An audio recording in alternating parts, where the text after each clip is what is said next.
I don't have to tell you things are bad. Everybody knows things are bad. Everybody's out of work or scared of losing their job. The dollar buys a nickel's worth. Banks are going bust. Shopkeepers keep a gun under the counter. Punks are running wild in the street, and there's nobody anywhere who seems to know what to do, and there's no end to it.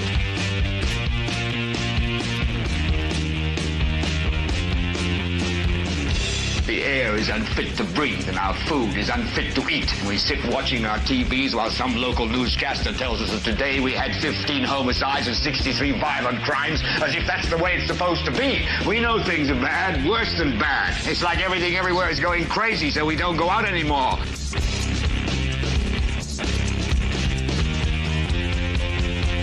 We sit in the house, and slowly the world we're living in is getting smaller, and all we say is, please, at least leave us alone in our living rooms. Let me have my toaster and my TV and my steel-belted radios, and I won't say anything. Just leave us alone. Well, I'm not going to leave you alone. I want you to get mad. I don't want you to protest. I don't want you to riot. I don't want you to write to your congressman, because I wouldn't know what to tell you to write. I don't know what to do about the depression and the inflation and the Russians and the crime in the street. All I know is that first, you've got to get mad. You've got to say, I'm a human being. God damn it. My life has value. So, I want you to get up now. I want all of you to get up out of your chairs. I want you to get up right now and go to the window, open it, and stick your head out and yell, I'm as mad as hell, and I'm not going to take this anymore. Well, hello there, ladies and gentlemen. Welcome. It's me, your wonderful and lovely host. Beautiful. I still don't have a haircut, but things have been crazy here. I think tomorrow I got to get the haircut tomorrow. The funeral is on Thursday, so I've got to get some stuff done tomorrow. This week's going to be kind of a crazy week, folks. So we'll let you guys know how it's going here in a minute. Sorry for not being here last night. Yesterday was rather insane all day long. We've got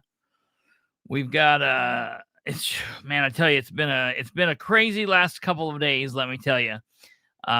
So thank you all for being here. Welcome to the show. This is episode 545. And this, ladies and gentlemen, is the show that I should have done Thursday night after the Muncie City Council meeting. But Thursday, basically since Thursday forward, it's been a crazy couple of days. So I was just not in the right headspace to be doing the show Thursday night. I really needed to go back and listen to the audio a couple of times. And I will tell you, this is very important for folks to know. Okay, this is very, very, very important, because I'm still getting some people texting, and I'm still seeing some people asking on the city's Facebook page, the City of Muncie. We're referencing the City of Muncie right now. I'm still seeing there are a lot of citizens that are contacting the City of Muncie, and they are saying something to the effect of, hey, have you uploaded the recording of the Muncie City Council meeting from Thursday? And what's happening is they're not getting answers. If you're out there and you want to hear the audio, listen, there is no, to my knowledge, there is no video. There is not a video out there that is a pictorial moving video / audio recording of the council meeting. It does not exist. There is a silent video of about 45 minutes worth of meeting, 30 minutes worth of meeting. And then it ends, And then there is a 2-minute and 55-second clip of the end of the meeting where Mr. Wayne Scaife speaks right before the vote, and a lot of people thinks that what he was doing. They think that what he was doing was public concerns. It's not. He's actually speaking still on the ordinance right before the vote. That exists, but there's not a full recording from beginning of the meeting to the end of the meeting, or at least on the discussion, the main discussion of Ordinance 3025. However, this administration doesn't answer questions. They don't provide things that we need, even by law. However, there are still people out there saying, yeah, but a couple people said they recorded it. I don't know. I can't make it any more clear. There is an audio recording of the meeting and discussion and vote surrounding Ordinance 3025. Unfortunately, there is not, to my knowledge, audio recording of 3125 or 3225, and that sucks, but nothing really happened. They called, for the people that want to know about that, they called the numbers, Ordinance 3125, and then they read it off, and Ordinance for the 2026 budget for Muncie transit system. And then they called the vote, and it passed 9-0. And then 3225 was the ordinance for the proposed 2026 budget for the Muncie Sanitary District. The lady from the Sanitary District got up and she said, I'm here if you have any questions. They did their thing. They took a vote and it passed 9-0. So there wasn't much, giddy up over any of that. During that second ordinance is when I finally determined, hey, we've got, the plane is crashing. We gotta go into, I gotta make some executive decisions here. So I got my phone out and I started recording. And right at the beginning, it's a little muddled, but I went in and I boosted the audio. I cut some of the bass out of it, and I got rid of some of the high end, and I maxed the audio, and then I recorded it flat against a flat picture of the council and of the mayor. And then I went in, and during key moments, I put text on the screen so people that are not like avid listeners, like I can listen to a meeting and know who's speaking by their voice. Some people have issues with that. So if you're not like a diehard, I put on there like what's happening. Like Councilor Roselvi makes a motion. Councilor Dale Basham makes a motion. It's voted down 5-4 down party line. So I put that on there, and it's very easy to see.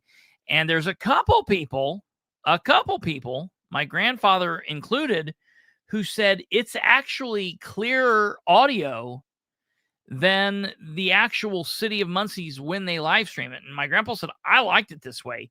Now it's crazy because, I agree that you need the video there, but I understand what he's saying with the writing on the screen and whatnot. So yeah, Kate, like this, this needs to be up here. This is something I need a key to the city.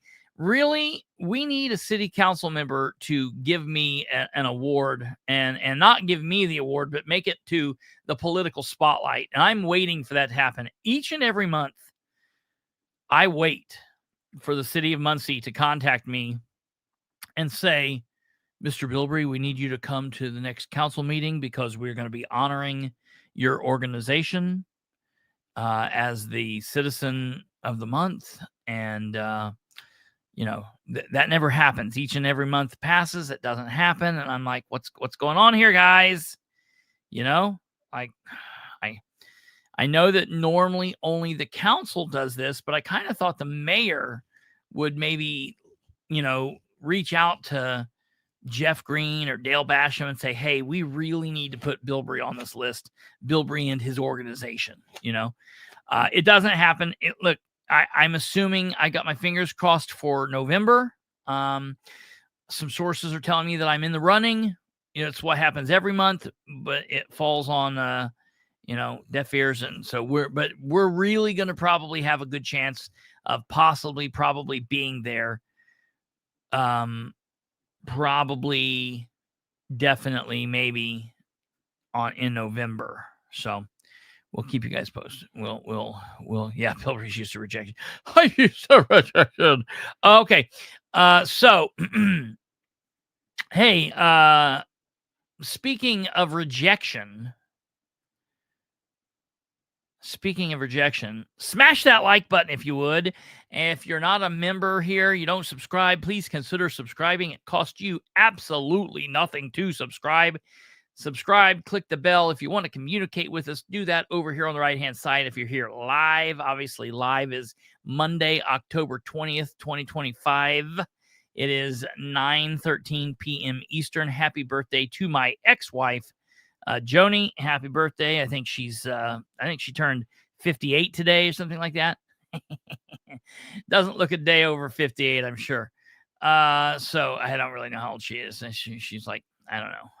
Anyways, happy birthday to her wherever she is out in the world. Speaking of rejection, smash that like button, ladies and gentlemen, and give us all the love in the world. Okay.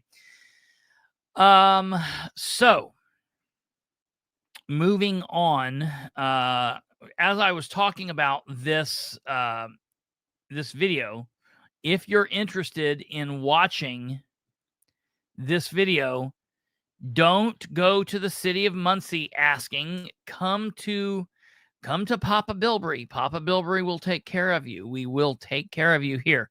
You'll pull up your political spotlight page on your phone, on your laptop, or your TV, or whatever, and you'll click the video section. Okay. You go along the top, home, video, shorts, live, podcast, playlist, post, membership, store, and you'll come to this very first video right here, Muncie City Council, available now, it says. And it says reconvened from Monday, October 6th, 2025 meeting, Thursday, October 16th, 2025. And then down here in this little ghost writing, it says audio only recording of the discussion of Ordinance 3025, the proposed 2026 city budget, followed by the vote. And then you click on said thing, and it pulls this up right here, as it should. And you will get this, and you'll see here where on the screen it says Muncie City Council meeting, 7 p.m. Thursday, October 16th, 2025. Topic, the proposed 2026 budget, reconvened from Monday, October 6th, 2025 meeting. And then it's got a still shot of the council, and it's got a still shot of this Yahoo. And then so we're going to listen to bits and pieces and parts of this tonight. We're not going to listen to the whole thing, because you can do this on your own if you're so inclined. But I do want you to hear a couple parts of it. But we're gonna not do that just yet. So we'll do that in a moment. But we will get there. But you can find that on my page if you are so inclined to listen to that. Okay. Before we get there, I want to give you guys an understanding of what's going to be happening. Let me go over here and see what Kate's saying.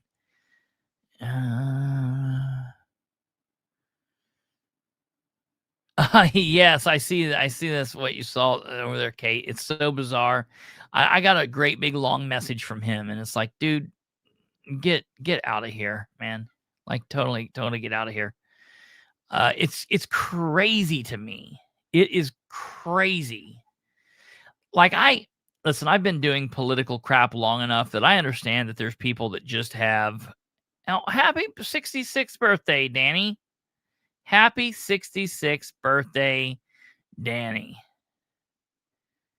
Danny, 66. Wow.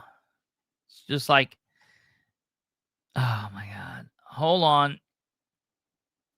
Listen to me. We got to pause here a second. Yes, you can. Slow down. Get out of the TV. Get out of the TV. Like have it like to where actual TV is on. Hold on one second. I've gotta do grandparent patrol here. Hold on one second. Most important thing in the world, family. Stand by, folks. You don't get a show. This is Glenn Beck doesn't do this kind of stuff. All right, listen. Here's what you got to do. Are you out? Are you totally out of the TV like your regular TV's on? Yeah, the TV's totally off now. Okay, turn the TV on. Okay. And you do the just one person do the controller. Okay. I got it. Okay. No, Now you do just say YouTube. YouTube. Got it. Okay. Now let it come up before you do anything to it. Okay, I got that. Okay, and is the thing that says political spotlight come up? The round circle? Yeah, at the top. Okay. Okay, go click on search like you would. All right. Okay, now go over to where it says political spotlight. Use your arrows to go over to political spotlight.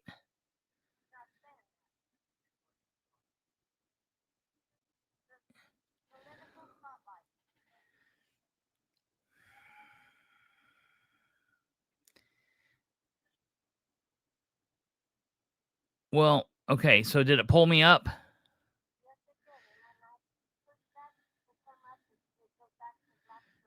Okay, wait. What does the screen look like? Does the screen have a white shirt on? Okay, click on it. That's the one because I'm wearing a black shirt. You're looking at the thumbnail. That's a picture from a year ago. Uh-huh. Right, because I'm wearing a black shirt. I've got a black shirt off in real life. If you click on it, you'll see me talking to you on the phone.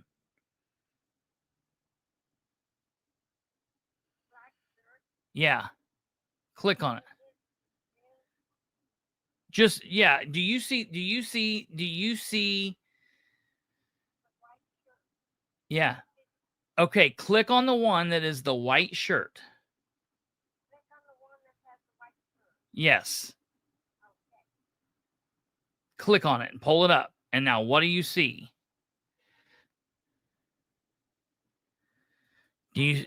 Okay, you see me on the phone? You see a thing that says Grandma and Grandpa Patrol? Not on my phone. I'm not on your phone. Don't worry about your phone. I'm talking about the TV. You should see me waving right now. You should see Kate up. I misspelled paw on purpose. Oh, yeah, I did. Hold on. Okay.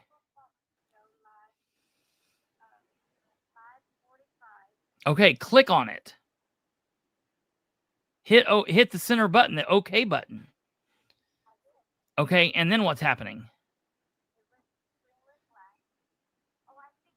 Yes, right. You see where it says Grandma and Grandpa Patrol? Okay, that's live. That's live. So don't be confused. The thumbnails are not what I'm wearing now. That's just a picture. So I'm in a black shirt right now. That's real. I'm waving. You see me waving? All right. Yeah, I'll tell her. Now, can you get back on your phone? All right. Well, here we go. Back to the show. All right. Love you. Bye. No problem. I'll have to remember that from now on. Can't trick people with the can't get sneaky with the shirts. Good Lord. Okay. Where were we?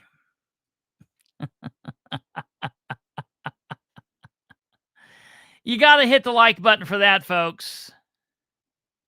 You gotta hit the like button for that. Listen, Glenn Beck didn't do that. That wasn't Rush Limbaugh didn't do that. Kendall and Casey don't do that. Joe Rogan's not talking to his grandparents. He does not stop. Hey, Jamie, stop the show and pull my grandparents up on the phone. He's not doing that. You know what I mean? That's not happening.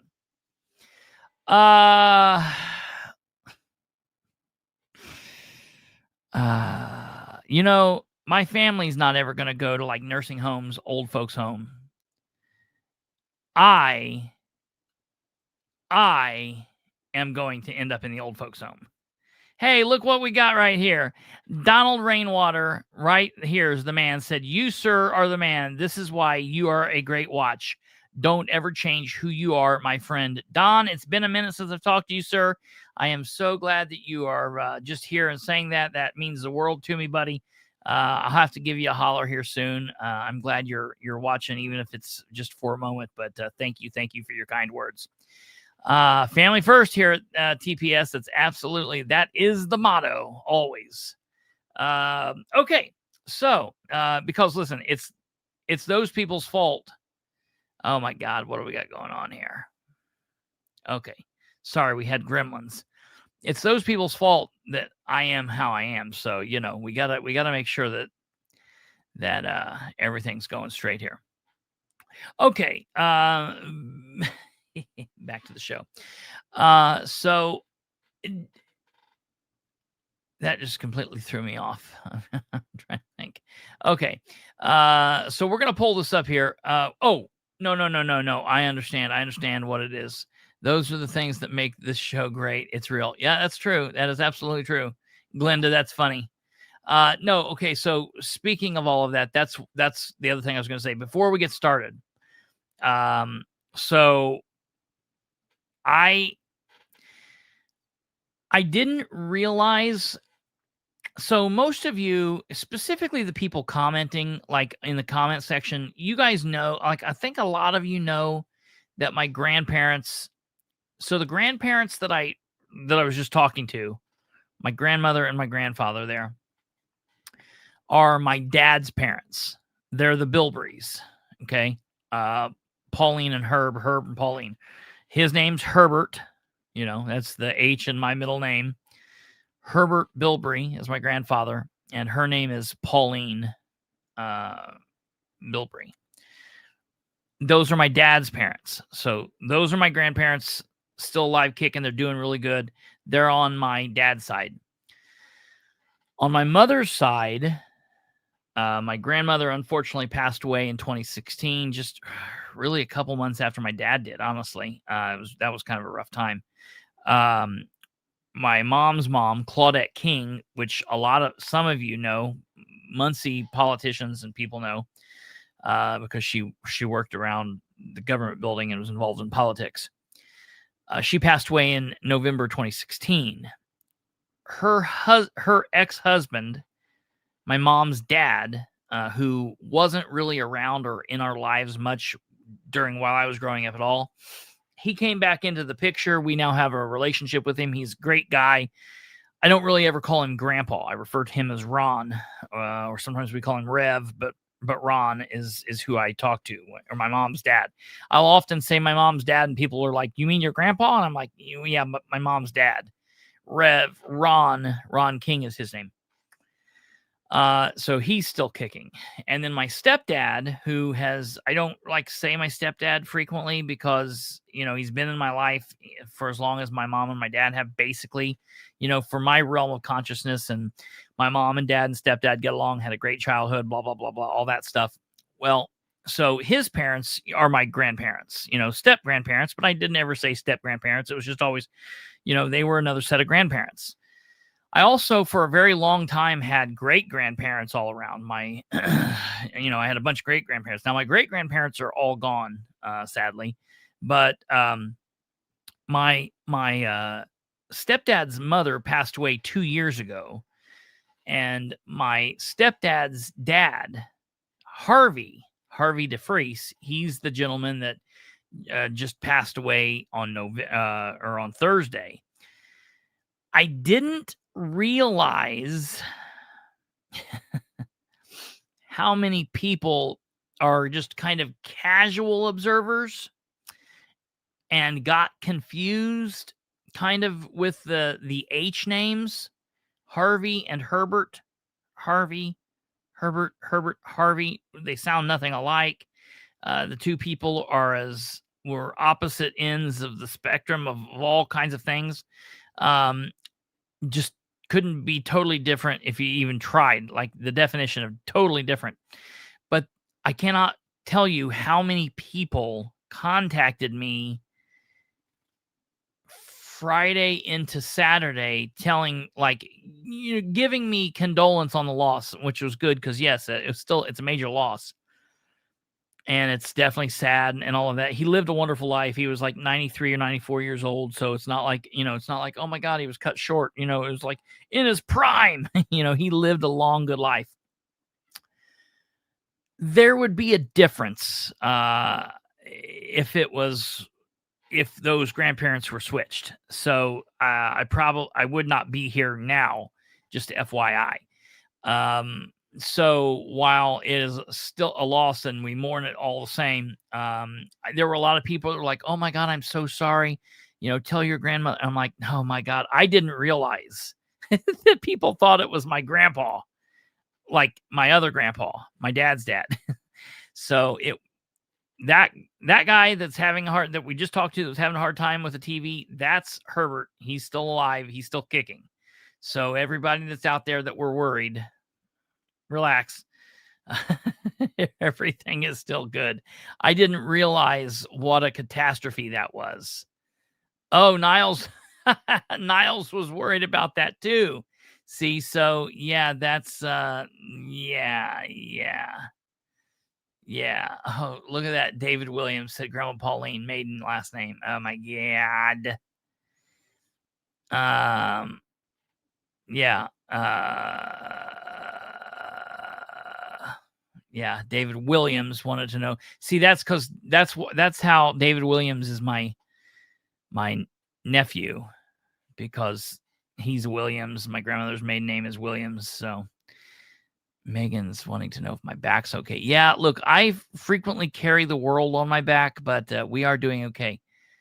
I broke my back. Spinal. It's spinal. Hold on a second. Hold on 1 second. Here, now I got to do it. Give me just 1 second.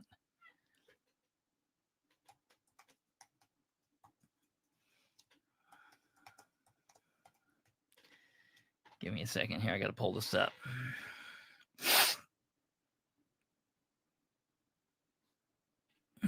We'll do it this way. I promise you, right after this, folks, we are going to get into the politics and let you know what's going on. But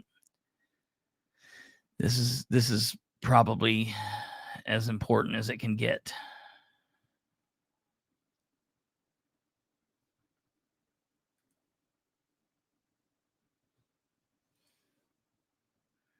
Mike, were you really sick this week?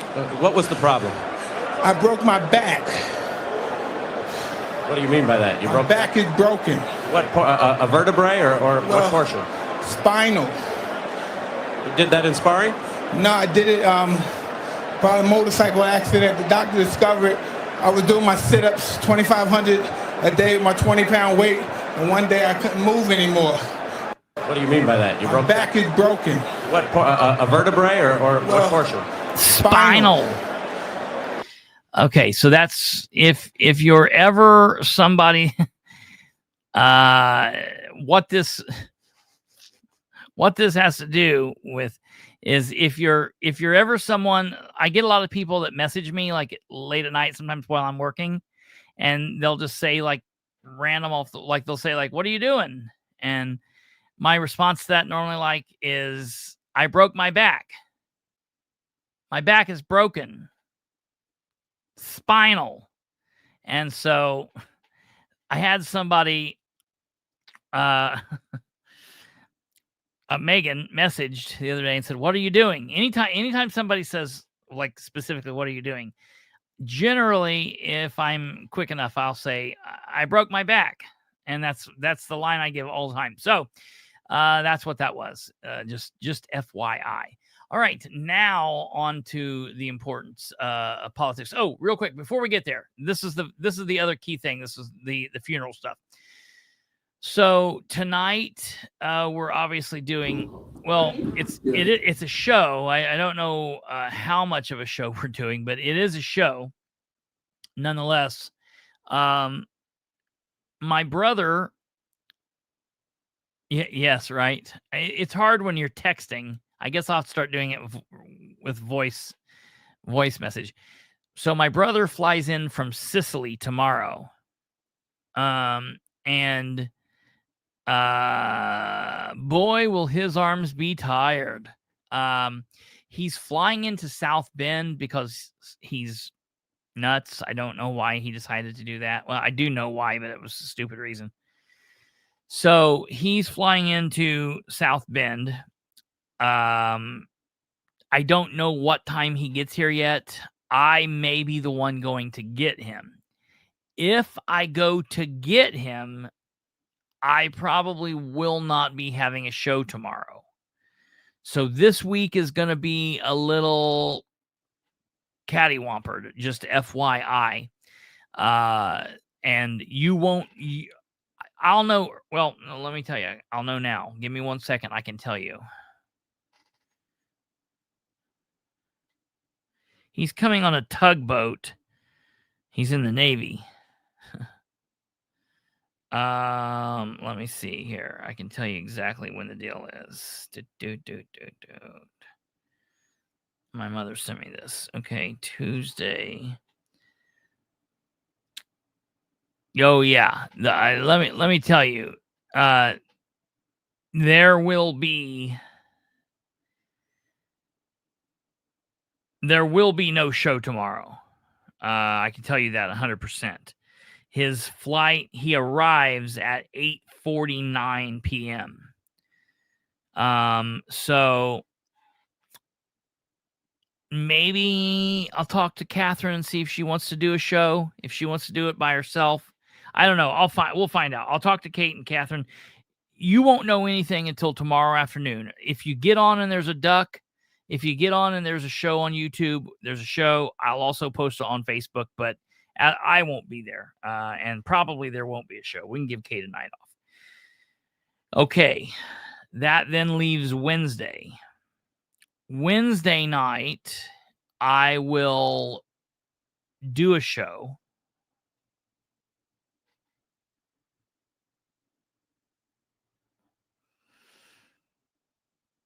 Yeah, and Thursday I'll do a show.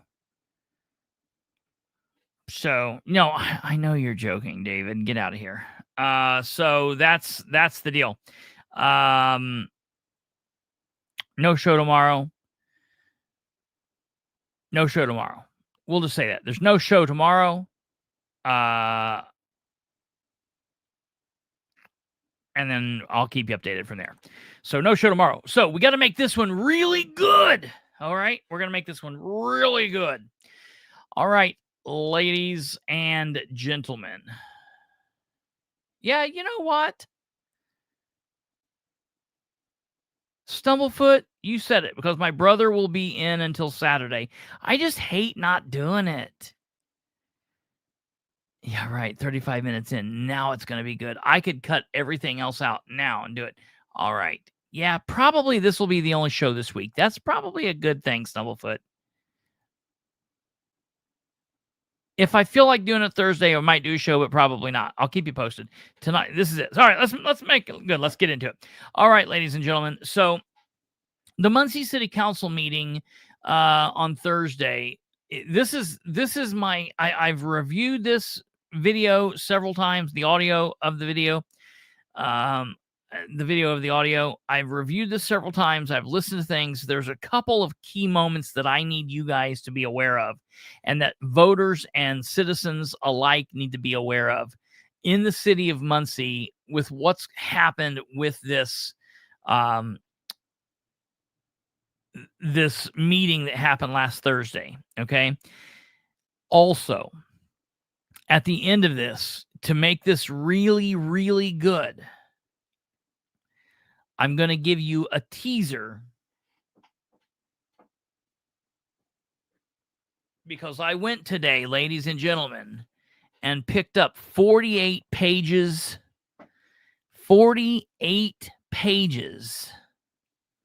of records from the city of Muncie.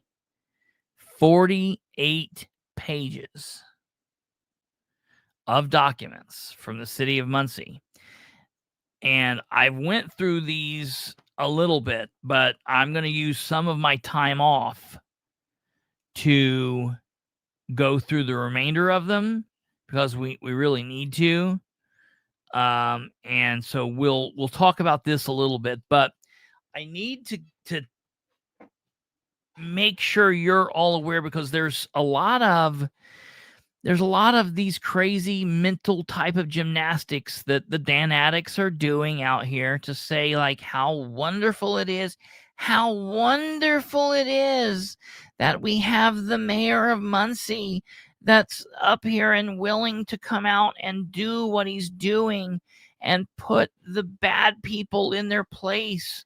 And he's doing a lot of good things. And it's just like, don't you ever get sick? Don't you ever get sick of just the back-breaking weirdness that you have to do in order to stand up for Dan and make Dan sound like such a good and wonderful human that's out here just doing, like out here doing the Lord's work? Like that's not happening, man. It's totally insane. Totally insane. Okay. So, we're going to talk about all that. Kate, you missed it. I got 48 pages of records from the City of Muncie today. A lot of good information too. But we gotta deal. Yeah. So listen to this. I'm on the City of Muncie's communications page, and I'm gonna show you what we did here first. So they're all spinal. Yes, right.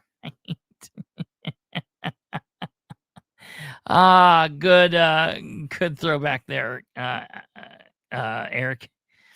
All right. So I know you guys can't see this, but I'm just going to go through this real quick. So this was posted on the 17th of October, and it's the picture that I used too, basically. It says City of Muncie 2026 budget approved with bipartisan. I love that they're saying like with bipartisan support. With one Democrat voted for it. And that's like overwhelming bipartisan support. But when Troy Ingram would do that, they wanted to stone him to death. It's just so funny the games people play, man. The Muncie City Council voted 6-3 to approve the 2026 city budget with bipartisan support from council members Basham, Dishaman, Green, Garrett, Gullion, and Selvey. What are they talking about there? Basham's a Republican, Dishman's a Republican, Garrett's a Republican, Green's a Republican, Selvey's a Republican. Oh, yeah, Gullion is the Democrat. We appreciate their thoughtful review and commitment to moving Muncie forward. Despite approval, some have continued to suggest that the 2026 budget includes a shortfall of $1.2 million. Mayor Ridenour addressed and refuted this claim during the final budget session, presenting the same verified data that has been shared multiple times, including at the August budget press conference, through email updates to the council, one-on-one meetings, and monthly briefings. It appears that some of these deficit projections fail to include several confirmed sources of incoming funds. This omission has unfortunately led to confusion among some residents and some council members, excluding legitimate and approved revenue streams such as opioid settlement funds and edit contributions results in an inaccurate portrayal of the city's financial position. Municipal budgeting is a complex process that requires careful attention to both expenditures and diverse funding sources. Fortunately, the city's financial plan for 2026 is sound, balanced, and approved with bipartisan support. During the final budget session, Mayor Ridenour outlined key details that clarify the numbers. Claimed shortfalls, $1.2 million. That's $1,205,956 claimed shortfall. Opioid funding for first responders plus $526,072. Edit funds effective 1/1/26, $900,000. Net positive 2026 budget plus $220,116. These figures are not new. They have been shared publicly multiple times and were approved through prior council action in 2025. Additional cost-saving measures further strengthen the city's fiscal position. With the 2026 budget now approved, we are proud to move forward with the confidence and continue delivering responsible financial management for the people of Muncie. Now, that's just a series of numbers on there. There's some other issues that's at hand that I'm going to be working on over the next couple of days. One of the biggest issues is the fact that Ridenour has been saying that we are going to get less money, that their state's going to be taking money or not giving us money, or we're going to be short money. And there is a lot of people out here claiming that we are not going to be out of money. We will not be losing money in 2026. And if that's the case, then one has to ask, why has the mayor of Muncie went on this big boohoo train ride all over the media circuit, telling everybody the sky is falling, that we're going to be losing money? Here's the bottom line.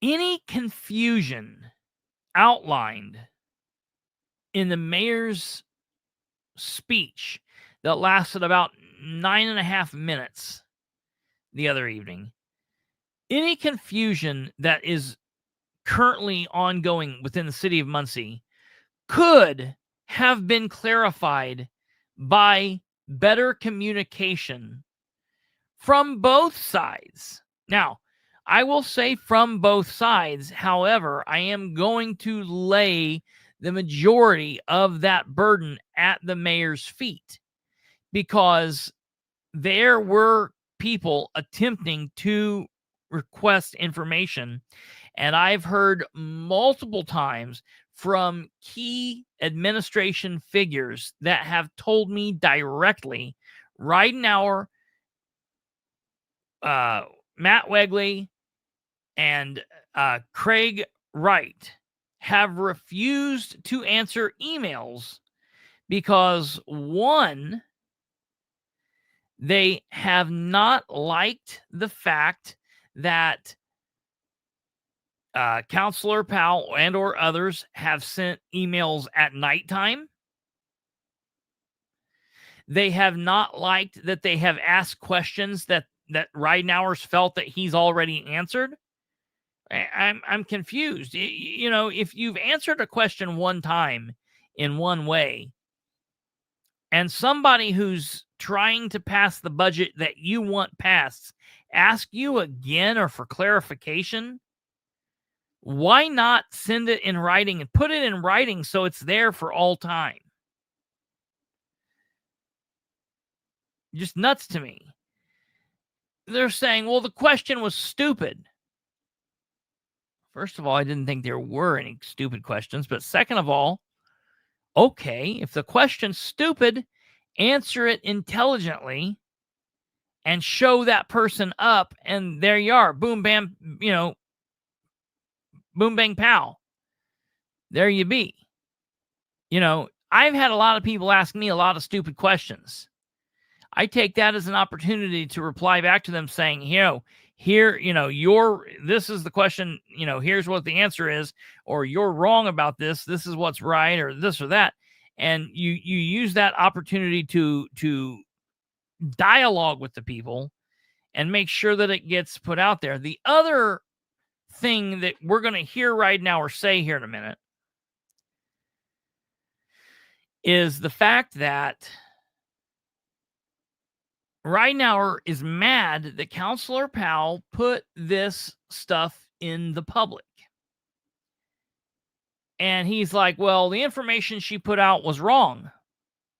Well, Ridenour, you have an entire team dedicated to correcting the record and to righting the ship and to telling your side of the story. Put them to work doing that. Go to work. The other issue was Dan didn't like the fact that she wanted to do it in the public. He wanted to do it behind closed doors. I'm sorry. But we want a mayor that wants to do this stuff out in the open. And I tell you, the time to spank Nora if she's wrong are in these emails, because you know that I'm going to ask for them. You know that look, if Nora's wrong, give me the right answer and let me be like, she's wrong. They're so caught up. Somebody texted me and said, well, what do you think about this? This doesn't fit your Republican hating narrative. And I'm like, I don't hate Republicans. I hate shitty elected officials. And yeah, right now, a lot of them happen to be Republicans, but that's those people, not Republicans. It's wild. It's absolutely wild. Then we come down in here. And this is some of this stuff is legitimately crazy to me. Some of this stuff. Lindsay Corey Fink says, everyone knows that Councilwoman Powell likes to refute anything and everything from this administration. It's unfortunate that instead of respecting her colleagues, she speaks down to them in a hateful and demeaning tone. Maybe one day she will see and understand that this administration cares deeply for the citizens of Muncie. Maybe she will also realize that Mayor Ridenour has done so much to build the city up, and he wants to see Muncie continue to succeed. And so a person says, I would have liked to have heard what Powell said last night, but viewers at home couldn't hear the audio. And Lindsay says, well, she speaks in that manner in every meeting. Oh, okay. What's that? So because that's so stupid. We still wanted to hear what she said. People deserve to hear and get that information. Listen. And Corey, she says the fixed video has been posted.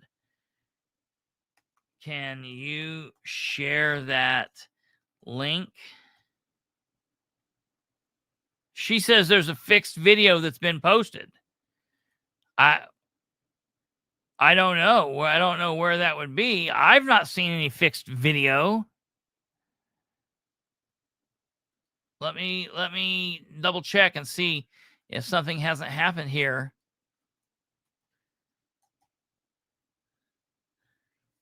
I mean, maybe she's talking about my video. That would be hilarious. And again, my video is just the audio. City of Muncie. We'll click on this and see.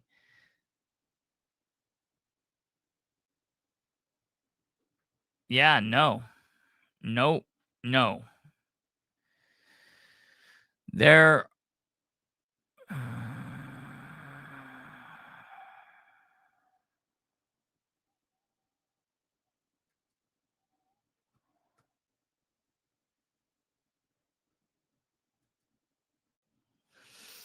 Yeah, she's once again, Corey Bory Fink is a delusional because there is no fixed audio here. And so that's just the crazy kind of things that the Right Now administration continues to do, their friends continue to do, and it gets so tiring. It's so tiring. All right, ladies and gentlemen. So we're going to go ahead and get into this. I'm just going to give you an example of where it starts. Ordinance 30-25. An ordinance for appropriations and tax rates proposed in 2020. So it's a little muddied here. So the audio starts with council reading Ordinance 3025, the proposed 2026 budget. So that's what that is. We're going to go through this pretty quick here, okay?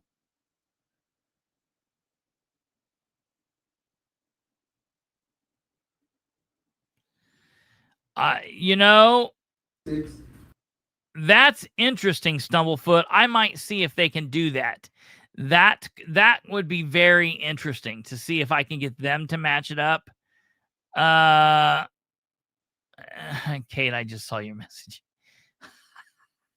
Yeah, there's no way in hell I would do that. Okay, so here we go. Muncie City Council. Motion.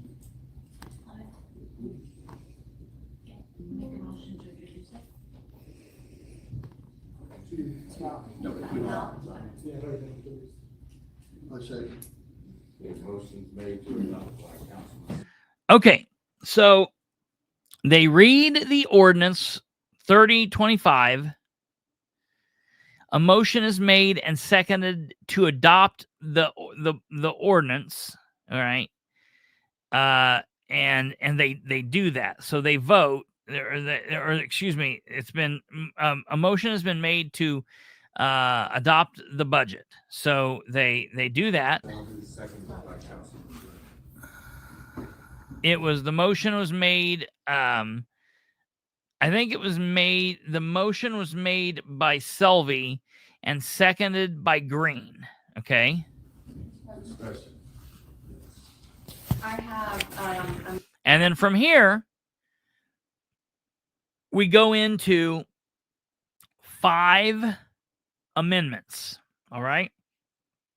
So first up, I don't know if you guys remember back to the budget finance committee meetings or not, but there was a discussion that there were 3 line items where the overtime was way wrong. One of them was the controllers, and it was like they had like $53,000 budgeted in that. All 9 of the members were at that meeting. They discussed this. They talked about it. And I thought that they were in agreement that the administration wanted those fixed and that they wanted them fixed. And so I thought it was a done deal. So this is the first shot across the bow in this meeting. So Nora raises this, makes them. So Motion to amend the budget from the. Counselor Powell makes a motion to amend. This is Amendment 1. And what she's doing is wanting to correct those line items by subtracting amounts of money from there so it would shore it up. And it's what they discussed back in, like, you know, one of the meetings, like on September 9th or September 16th, something like that. One of those meetings in the middle. And she says this is something that we were all pretty much in agreement with. And Rose Selvey quickly shoots back, what do you mean we agreed? We didn't agree. What do you mean agreed? And I just don't understand why Roe cocked off and came out so ready to fire. It was nuts. Each councilperson got a list of 3 reductions that the finance committee kind of agreed on. Those were all suggested by those department heads, and they were issues within the budget. I won't read off the line items, you have them in front of you, so it's the clerk, but it's the controller for overtime, a reduction of $48,000. It was just an error. Proposed was $53,352, and the new total was $5,352. Local road and streets, line item is there, other services and charges proposed is $1 million, reduced is $1 million, new total is 0. That's because that was a duplicate, and that's the exact same line item is in the budget twice. And then again, local roads and streets, the line item is there, capital projects, the proposed amount $500,000, reduction is $500,000, new total is 0, and again, that's because it's a duplicate, and the exact same line item is there. So those 3 reductions. So essentially, 2 of the 3 were just duplicates. It was a mistake, and one of them was a fat finger. Oops, I hit it. It was just too much. And the administration said, "Yeah, we want these to be reduced. This will have to be amended." And so it was like a done deal. It deserved no hostility. That the finance committee agreed upon at our last meeting. So I would like to make a motion from the finance committee for those 3 reductions. What do you mean it was agreed upon?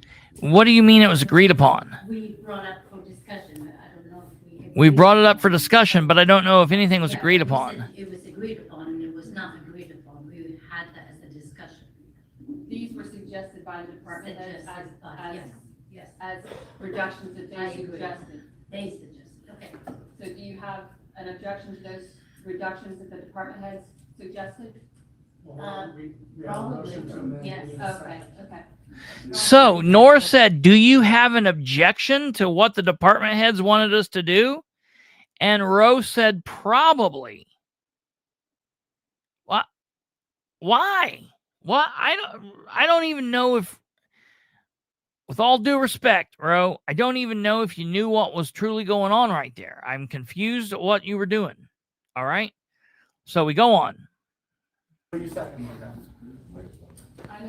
Okay, motion was made by Councilman Powell, seconded by Councilman McIntosh.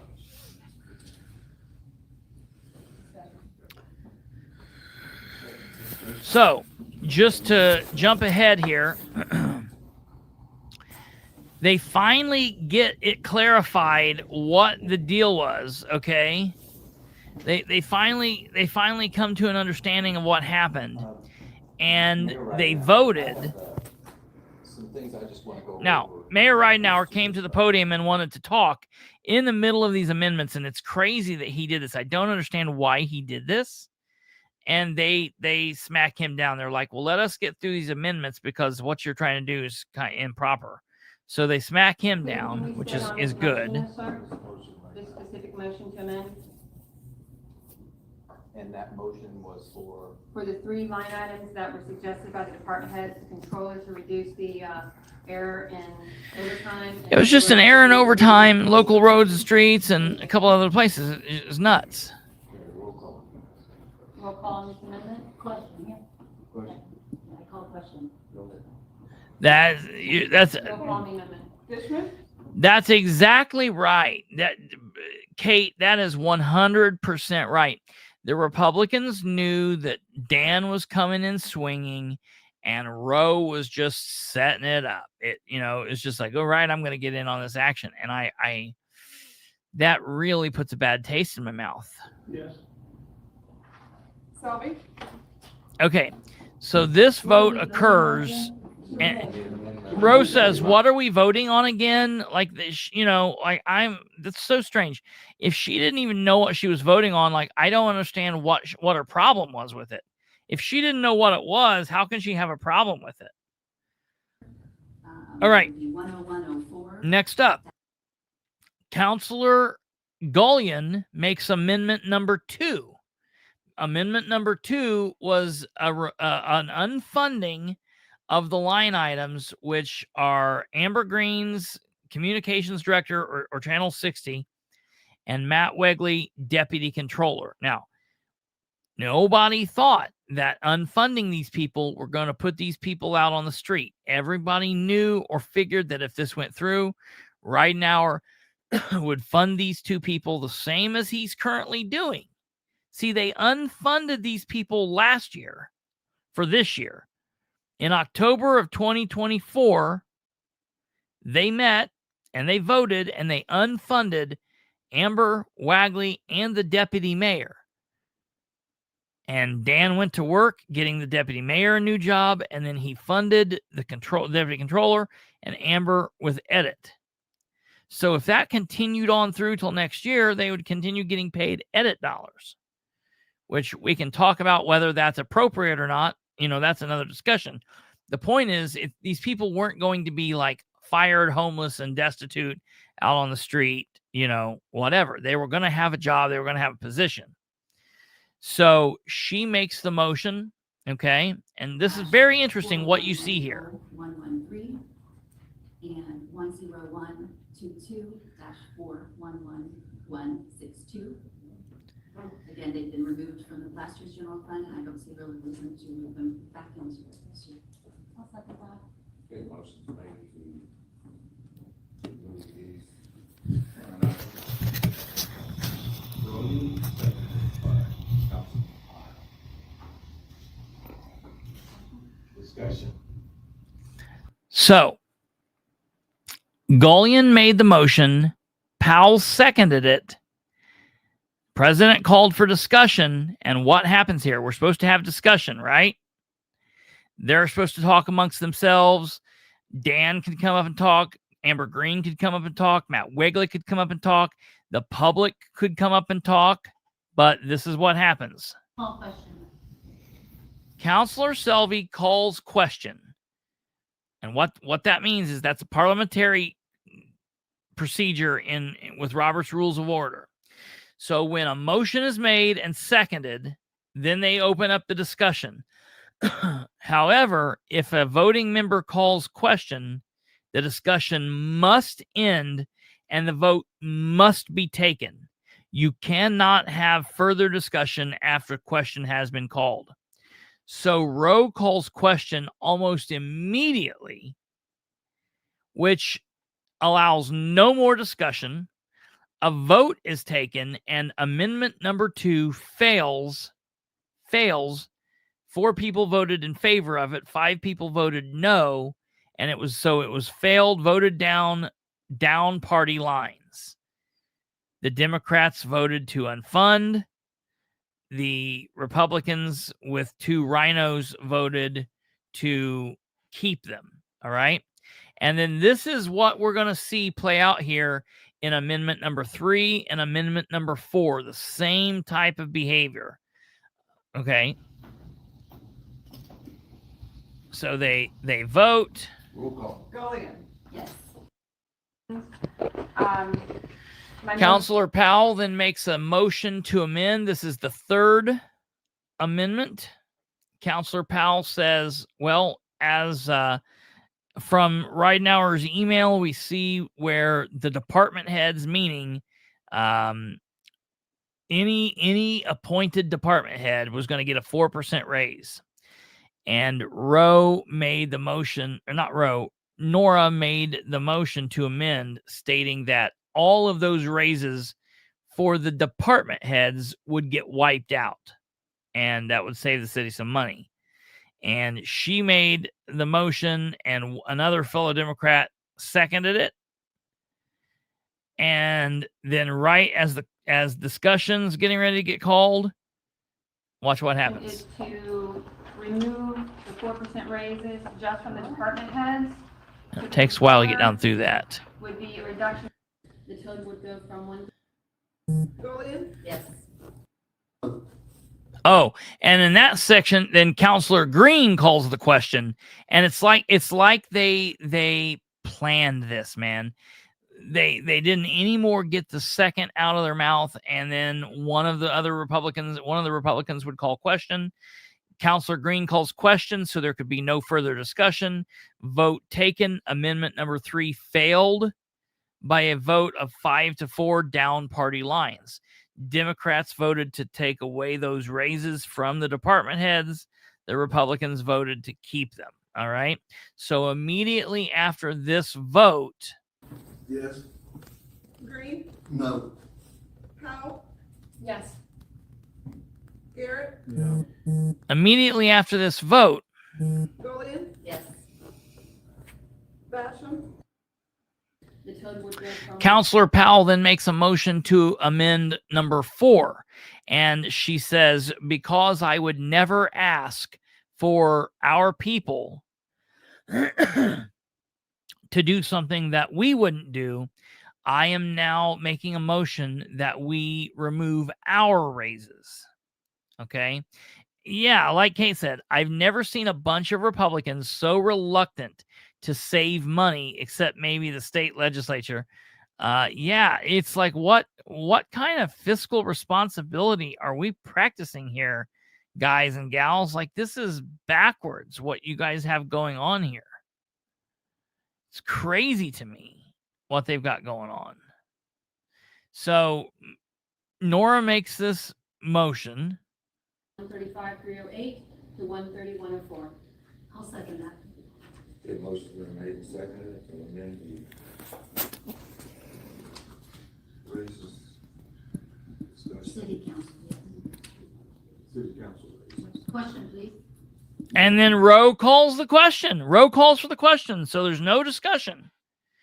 Counselor Selvey calls the question, so there could be no discussion. Vote taken. However, this time, and this was rather interesting, the amendment number 4 passed by a vote of 9-0. So I got to give them all credit here. At least they didn't take the raises away from the department heads, but they did all vote to give up their raises. And so I'll give them a little bit of credit here. Green? Yes.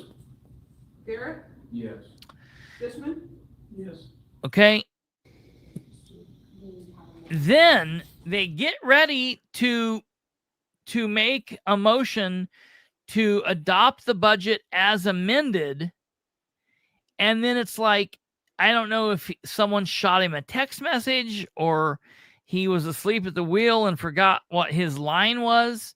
But all of a sudden, right when they're getting ready to make the motion to adopt the budget as amended, Jeff Green shoots up and he's like, "Whoa, I've got an amendment I want to do.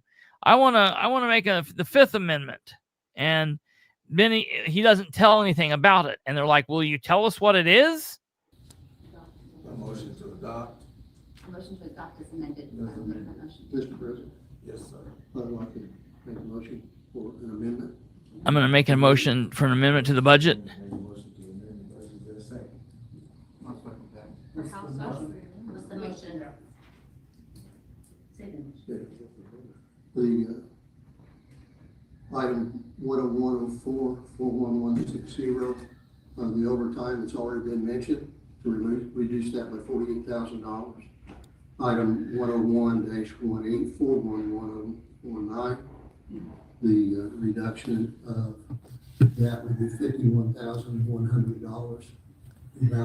So this, ladies and gentlemen, is where he votes to remove the human rights investigator. They keep calling it the civil rights investigator.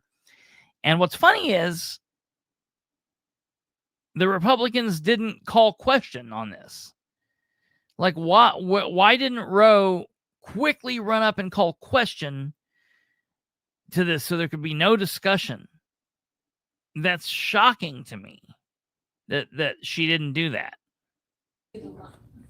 And now here's where the audio really picks up and we start being able to hear it better. Mr. Green, could you explain what the description of that second? The second one is civil rights investigator.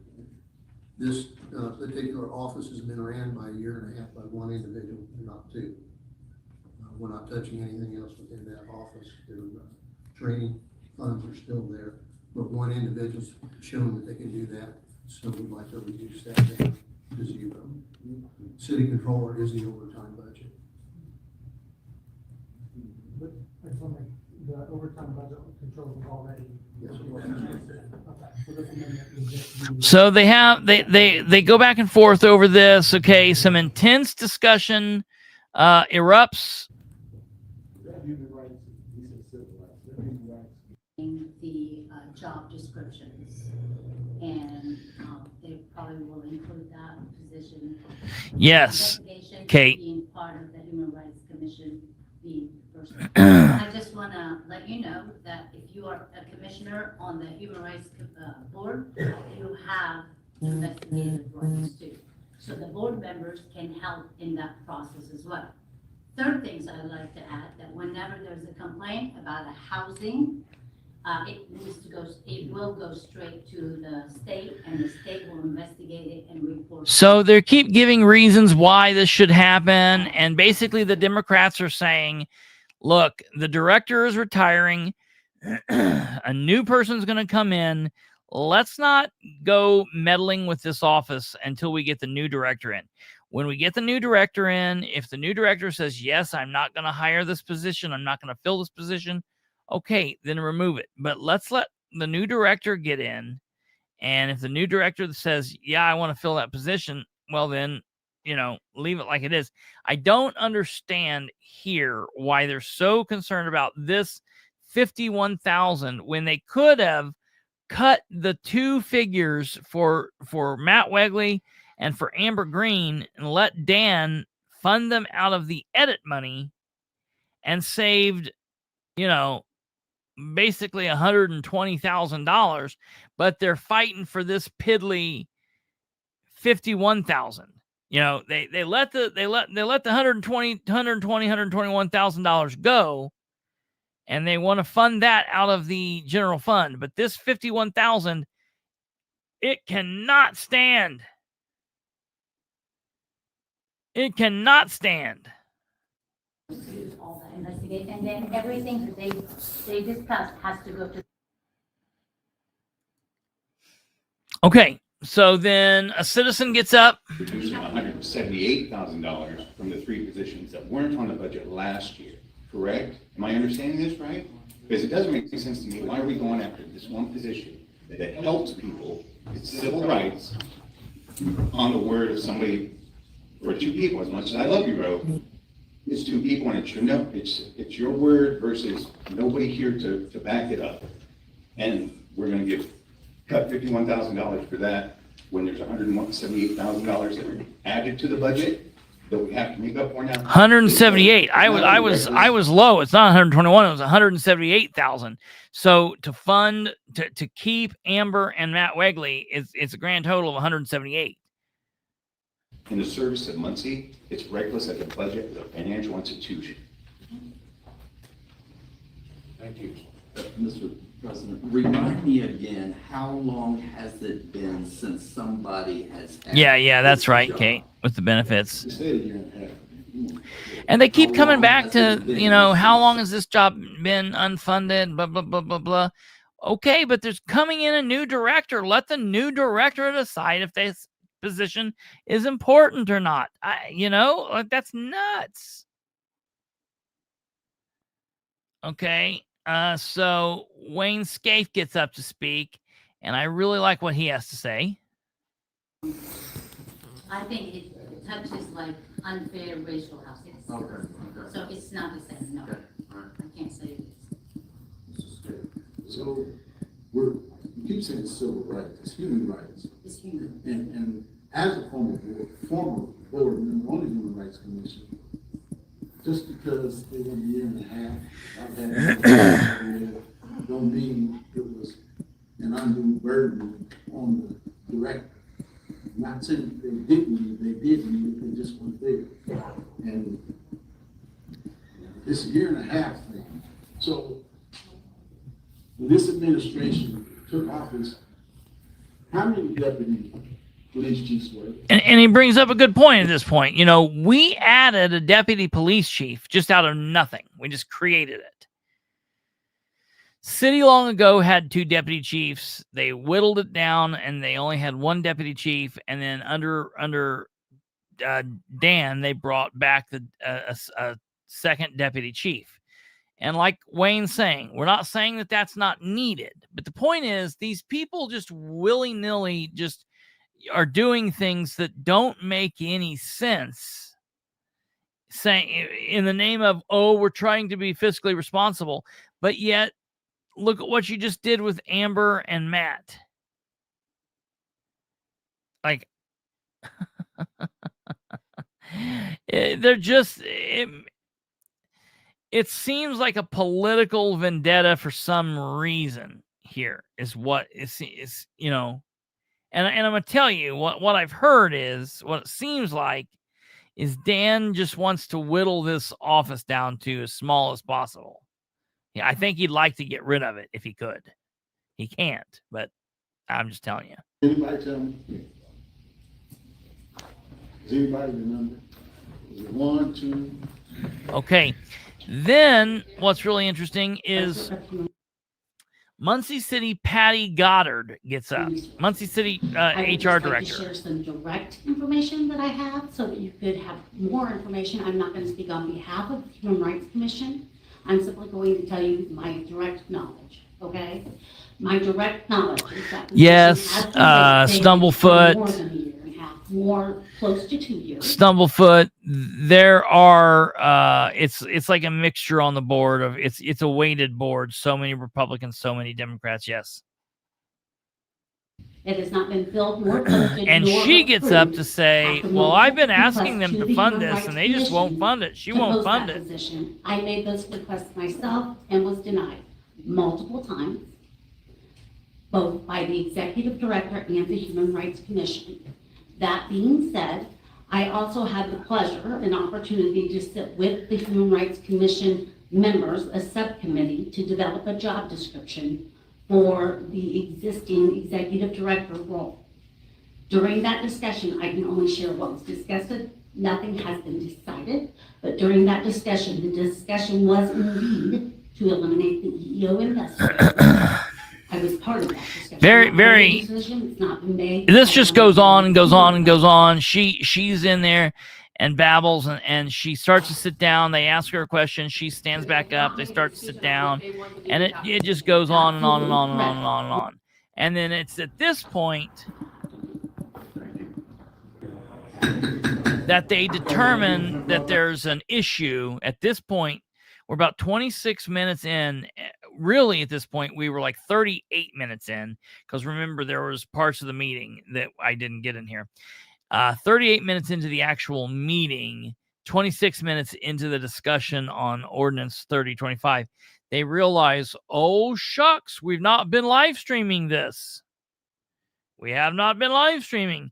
So they take a recess. Recess is called in an attempt to fix the audio streaming issues. They could not be fixed, and the meeting was called back to order. So we took a break, calling back into order. This is the meeting coming back into order. We start off here with Charlize Jameson getting up to speak, wanting them to keep the human rights investigator. Cameron Grubbs gets back up to speak. And we're not able to find that information. That's a problem. And I want to make sure. Okay. Yep. Thank you. I want to make sure that got said. I'd like to call question. Counselor Selby calls the question. Vote is taken, and Amendment 5 passes by a vote of 5-4 down party lines. 5 Republicans vote to remove this position, 4 Democrats vote to not remove the position, and it passes 5-4. So that's where that is. This is just on the amendment, just to be clear. Whose amendment? Jeff Green? Green's. Yeah. Okay, Selby, Yes. Powell, No. Gullion, No. Garrett, Yeah. Basham, Yes. Yes. Dishman, Yes. All right. I second that. So Counselor Basham then makes a motion to adopt the Ordinance 3025 as amended, seconded by Counselor Selby. And ladies and gentlemen, here we go. Councilman Basham, seconded by Councilman. Counselor Powell, comments? You see, we are using $1.2 million of our general fund savings. This is not a sustainable budget. And when you're paying your bills with your savings, you're not making good financial decisions. That's pretty much, what I've heard my entire life. Don't be dabbling into your savings. If you're pulling stuff out of your savings, you're not in a good situation. You don't have a good budget rolling there. If you're paying your bills, if you're paying your lifestyle out of your savings, that's not the best financial situation. Now, some people can't help it. The City of Muncie shouldn't be in that situation. City of Muncie, while things might be tight, we're not living paycheck to paycheck over here. City of Muncie should not be paying out of savings for nonsense. They should be looking at ways to deal with things like that. But I guess right now we're just getting ready to come up here and refute all of that, right? Here we go.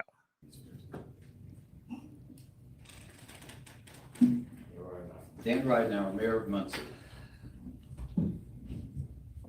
Great question, Kate. First of all, I want to say we are all on the same team. We're all on the same team, supposed to be. And we should be working for the City of Muncie. I'm going to go through a couple of ways of where we treated people with respect. And then I'm going through a couple of instances that show that I feel that things have gotten extremely political. Your last statements, Ms. Powell, is why I'm bringing this up. I had planned on doing it, and then I decided, no, if they're going to approve the budget, I'm fine. But I'm just going to go ahead and bring it up. When Nora Powell, the finance chair last year, this year, but last year made an addition mistake on the budget in 2025, she came to us and she said, would you please make these employees whole? He's bringing this up like this is not known. This is very well known. When this happened, Nora came out and said it. Nora's the one that told everybody, hey, I made an error. Like, look, mistakes happen. Mistakes can happen. If a mistake is being made, that's one thing, but you live up to it, you take responsibility for it, and you move on, and you don't make it again. Dan is trying to say, like, some of the things that people are trying to levy against him, well, that's not true, this is because of a mistake, blah, blah, blah, blah. But if somebody else makes a mistake, it's like a capital offense. And he's bringing this out like he's like, Nora came to us and ask us to fix this and to make these people whole, and we did, and we never said anything about it. Well, I've heard him talk about it a couple of times, but more importantly, Nora released the information. It wasn't like Nora was hiding from this. She's the one, she outed the information herself. Why do these people insist on making me defend Nora? And we did that. We did fix it. We didn't make a... 30, 40, 50 pages or more, maybe. They're long, Kate. Media case out of it. We did not shame. We did not post. We did no fanfare. We did none of that. We did this quietly and internally. And I don't always agree with Nora, but I know we're on the same team. And so that's why we did that. We treated her like a teammate. In 2024, Council Member Mason came. We didn't post. We didn't shame her. We just fixed the problem. So I could come to this meeting and shame her on a grand scale. Yeah. Yeah. But it's like... If you're trying to be a team player and you're suggesting that you're above all of this, then you don't even bring it up. Yeah, right. You're an asshole. Furthermore, she released it. She brought it up. She told everybody it happened. She told them it needed fixed. Yeah, right, if she right. hadn't told them, it probably would have just been left to ride. Yeah, right. Absolutely. That's very good. That's very true. We didn't shame her. Until just today. Handled it quietly. Until today, when it's an Until opportunistic, chance for me to shame her in front of everybody, and then have it publicized so that the newspaper will write about it, because that's one thing they write about. Is they've not covered this meeting. They have not covered a Muncie City Council meeting in a year. Over a year. Surprised. Yeah, right. But if they were going to cover the meeting, this would be the thing they would cover. Absolutely. Absolutely. Kate, do you ever remember me getting up in any meeting you've ever watched me get up in.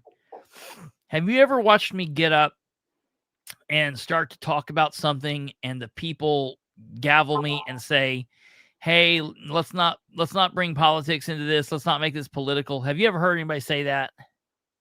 Oh, no, never. All the freaking time. Okay, so you have heard, like, and it's always kind of a joke because I always say, like, wait a minute. So we're in a government. Or they talk about their rules of decorum, and we don't talk bad about members. Yeah. Or some horse shit. But yeah, the point is they're always like, well, we don't want to bring politics into this. Let's not make this political. This is not a political thing. And I always find that funny because I'm like, well, we're standing in a government building. I'm standing before you who are all duly elected by the public, politicians, Republicans and Democrats, and in-betweens or whatnots and whatevers. And you're trying to act like this isn't political is comical when they say shit like that. I just want everybody to keep that in mind. But nobody seems to be gaveling him and telling him not to bring politics in. Oh yeah, no, that does not happen. No, not they start to gavel him towards the end. They get a point. He gets point of ordered. So that's. I don't understand how you refute when it is in black and white and anyone can look at that budget and see they are taking money out of savings to fund this. So how do you refute what she is saying? It is there in black and white. The money is coming out of savings. Yeah. So I don't get it. I mean, he printed it. Yeah. Yeah, right. Absolutely. All right, here we go. And he said he had some things he would like to do for Highland Avenue. We had a couple conversations, then we had a meeting at MCO with him. We did the thing with Mason. Everything was beautiful. Everything was wonderful. Their ideas, their thoughts and challenges, and quite frankly, Jerry usually brings me a list.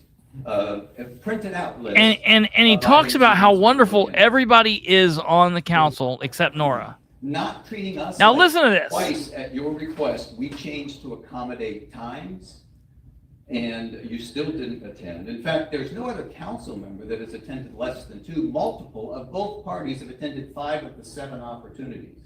Had you been to your meeting, which was scheduled for September. And what he's talking about is he's talking about private behind closed door meetings, not council meetings, not meetings where he could be, the public could be there and be heard hear what's going down. He is mad at Nora because he has invited her to private meetings that she's not attended. And listen, maybe bad on her. Maybe she should attend. Probably she should. And you know what? I get up and tell her that. I get up and I say, you know what? Nora's constituents should probably be mad that she hasn't attended at least, a meeting or so. Maybe she should start doing that. I understand that maybe Dan needs to have those meetings. Maybe he needs to have those meetings at times when it's more convenient. Who knows when he's having them. And like Kate said, I wouldn't go to the private meeting either unless it was I was going in a recording them. Anybody can record the meetings. Yeah, I wouldn't do that either.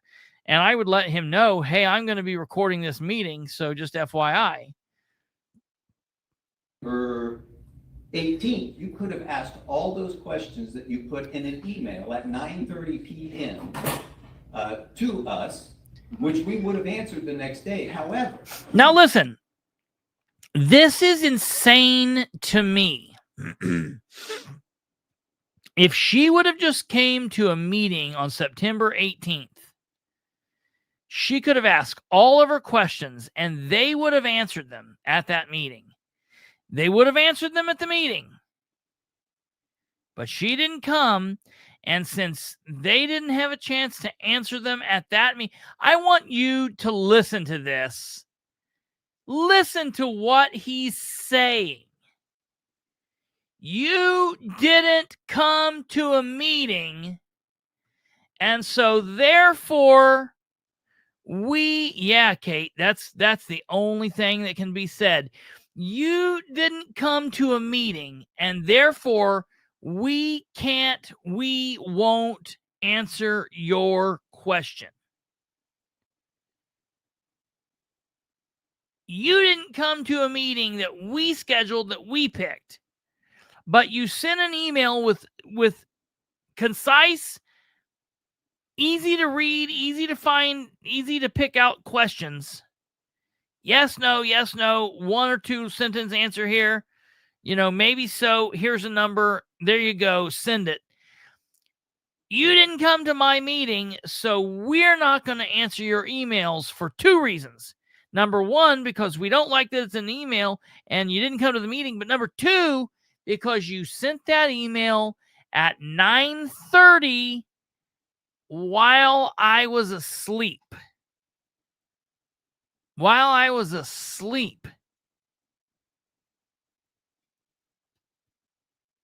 Hey, Dan, answer the email the next day, bro. You know what?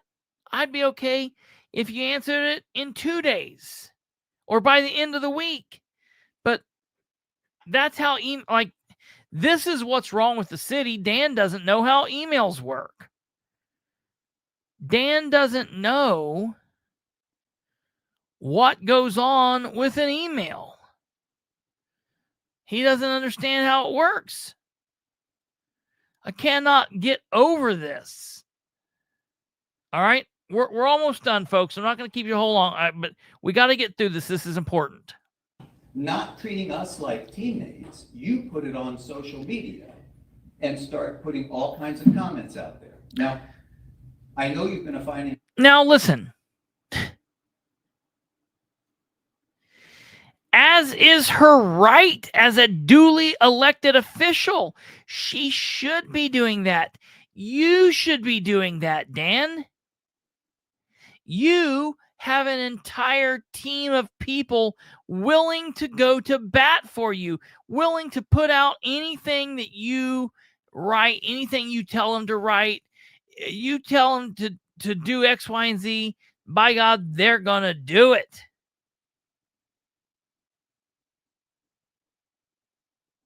City Council is a nuisance in Dan's mind. And you know what's insane? That's exactly right. That is exactly right. That Dan could have just did a private live video with Nora. He could have done that. Or you know what? He could have come to any one of the council meeting, the committee meetings, the finance committee meetings, and he could have done it there. There were a couple of those that didn't get live streamed. It's not that difficult. But this right here is it. And it's shocking because Dan came from council. So he knows like the ins and the outs and the ups and or at least he should. But that is exactly right. City Council is a nuisance in Dan's mind. Year multiple times, both with this council and in your previous term. So we'll talk about that. We made a decision at that point that if you were going to do things in a public fashion, that we wanted to do things in a public fashion. So that's why I'm going to bring this up here right now. And we're going to wait.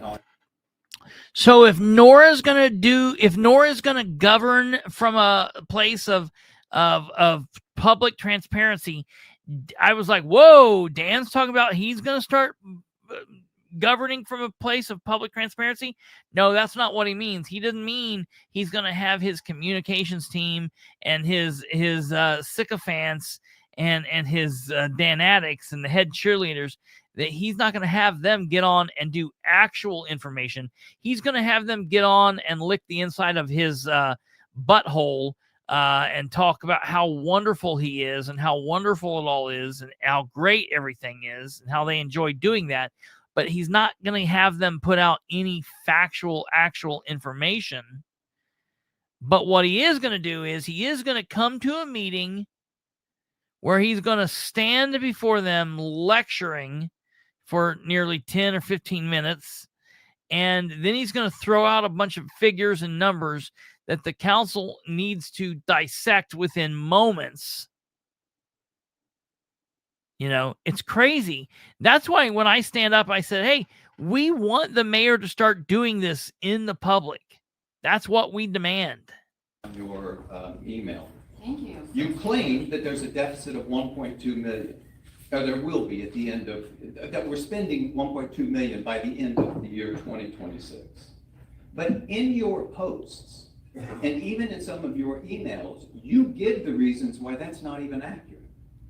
And I'll tell you what a couple of those things are. Number one, apparently, you did not realize that the unrestricted opioid funds had not been moved over to the general fund yet. That's $526,072. It had not been moved over by June 30th, so it wasn't part of the numbers used by the DLGF. And it had not been moved over to the general fund in August when we submitted the budget that was then available to all of you for the September council meeting. That alone takes care of $526,072. That has been done, and I have the documentation here that has now been done, but it was not part. But it was mentioned multiple times in your post that this money was in there. Oh yes, it was. Another when he says, oh yes, it was, it's because Nora was shaking her head, and he says, oh yes, it was. Now she disputes that, so you know it's interesting. Add into it is the edit funds. Now you say that the edit funds are going to be used to shore up this budget, but you conveniently do not include that in your financial figures, implying that those $900,000 are in there. This is actually the form that will be submitted on January 1st of 2026. Oh, Jackie Fisher says, when was the last time Dan held his monthly neighborhood meeting, like the Dream with Dan thing? Okay. That's a really good question. All right. I'll tell you, I think the last time they actually held that, oh man, I think the last time they actually held that would have been during the fair last year. So I think it would have been during July or August or something like that. There's somebody that Space Cat watches this. And I don't know if Space Cat's here, but Space Cat normally knows. I think it was over a year ago since he's done a Dream with Dan or something like that. His neighborhood meetings. It's been over a year ago. So I can't put those monies in until 26. So you add that 900,000 plus the 500,000 plus, and suddenly what you're claiming is a minus 1.2 and poor financial management is suddenly plus 300,000. But there are other things.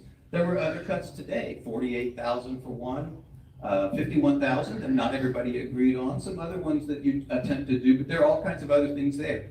But also, if you look at the budget that you each had in August, when we submitted it and was on the September agenda, you'll find that last year's interest budget was for $500,000. This year we only put $400,000, but we've already through September have over $400,000. That's just Stumblefoot. Very true. The council's not even able to do that. You know, nobody is. It's just Dan talking, and we've got to take his word for it. To the city, there's about 222,000 is what we anticipate on top of the 400 that we will get in that. In addition, the lit income is another piece. All right, now they start going at each other here in just a minute. From your, the other thing is you like to talk, and I've seen it, you've mentioned it in finance meetings and in other areas that you talk about how this general fund, yes, Jackie, 2024 $9 million has been spent down by this mayor. Mm-hmm. That is accurate, but it's not the whole story, is it, Nora? Is it, Nora? The whole story is when I took office January 1st, let me finish. Sure thing. When I took office January 1st of 2020, There was 2.9 million, but there was also a negative $1,937,869 in the street fund. The year before, that was negative $430,995 in the street fund. The state required, this is what I got the joy of dealing with when I took office, so I got the joy of dealing, that was negative the year before. And they said, unless we pay back that money, we won't get Yeah, dude. state funding. So what we did, Dan, you don't have to be mayor, in addition buddy. to that, we've paid over $1.8 million worth of claims for lawsuits and actions that occurred prior to my administration. I never made a public big deal about this. We did the right thing and we paid them off. These were actions that took place between 2015 and 2017. Now, fortunately, the statute of limitations has expired and none of these, none of the previous actions, can there be any more lawsuits? We've paid them all, we've settled them all. Okay, great, Dan. Some we've won, parks, a number of other services. And he goes on talking about all the The great stuff Ready he's done. 1.0, explain it to me. How did the Ready 1.0 funds work? The street department is reimbursed in the middle of the year. Okay, so and when will they receive that? The ready? I don't Yeah. know, that's from you. Well, exactly. But at the And I end of will the year, say it will you- not be you've negative. proven your The point. reality You've done a is, good job. Hold on, but the information that I posted are from emails that you gave, from BLGF documents that your controller provided. Those are all that I use. those are, Those but you, things. do you not, And- either and you don't to understand say the finances or you're being extremely political. Let's get some order. Thank you. Thank you. I think we should work together. If you would come to the meetings, if others would come to the meetings, some of the Democrats have been to 5. You've not. I would recommend you come to those meetings. That's an opportunity. I would recommend Dan start doing stuff like this in front of the public, live stream these, have these meetings if you want, record them, put them out, let the constituents hear what's going on. Look, it's not pretty watching the sausage be made, but in government, it has to happen. It's got to be a thing. Okay? Dan didn't. Yeah, that's exactly right. 100%. Everybody said that night. He knew he was going to do this, and this was something that was manufactured to happen because they had just live streamed the meeting 8 hours before this. Continue to answer questions. We answered several today. But if you're going to put things out on social media, we're going to respond in the public. I'm posting your emails and information that I got from you verified through our DLGF field rep. And of But course, before we were able to answer your in the middle of the night email, it was 9:30 p.m. You posted it at 10:44 p.m. I guarantee you I was asleep because I get up at 4:30 in the morning. So I was asleep. thank you. Thank you, President. What's up? Middle of the night? Yeah. I would die trying to do my job. Yeah, right. I deal with people who are up 24/7, I swear. Yeah. The phone rings at 1 o'clock in the morning. Guess what happens, Dan?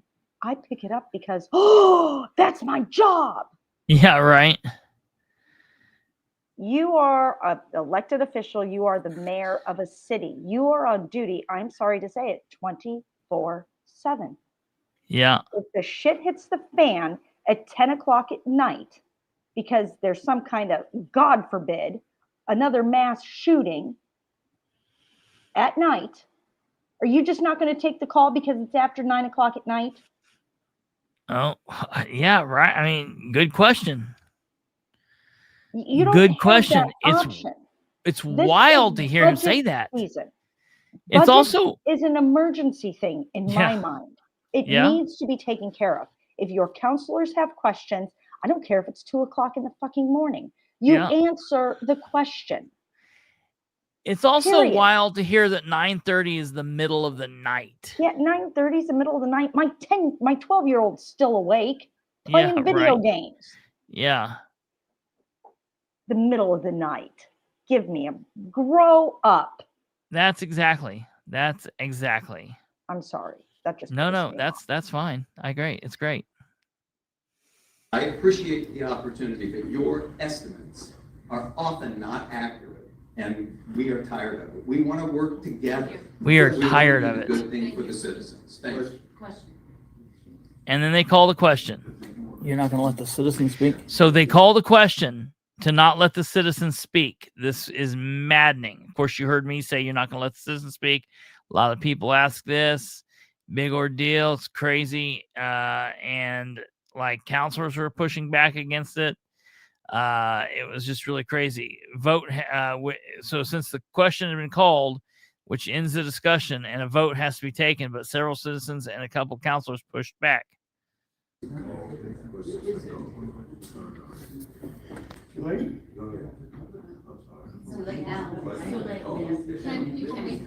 people make comment after? It's subject to appeal, so if somebody wants to allow it, make a motion, second, and vote on it. I make a motion to appeal, then I think the public should have an opportunity to speak on it. I'll Second. second that. Motion's been made by Councilman Powell, seconded by Councilman Do a voice vote. Powell. Voice vote. All in favor? Aye. All opposed?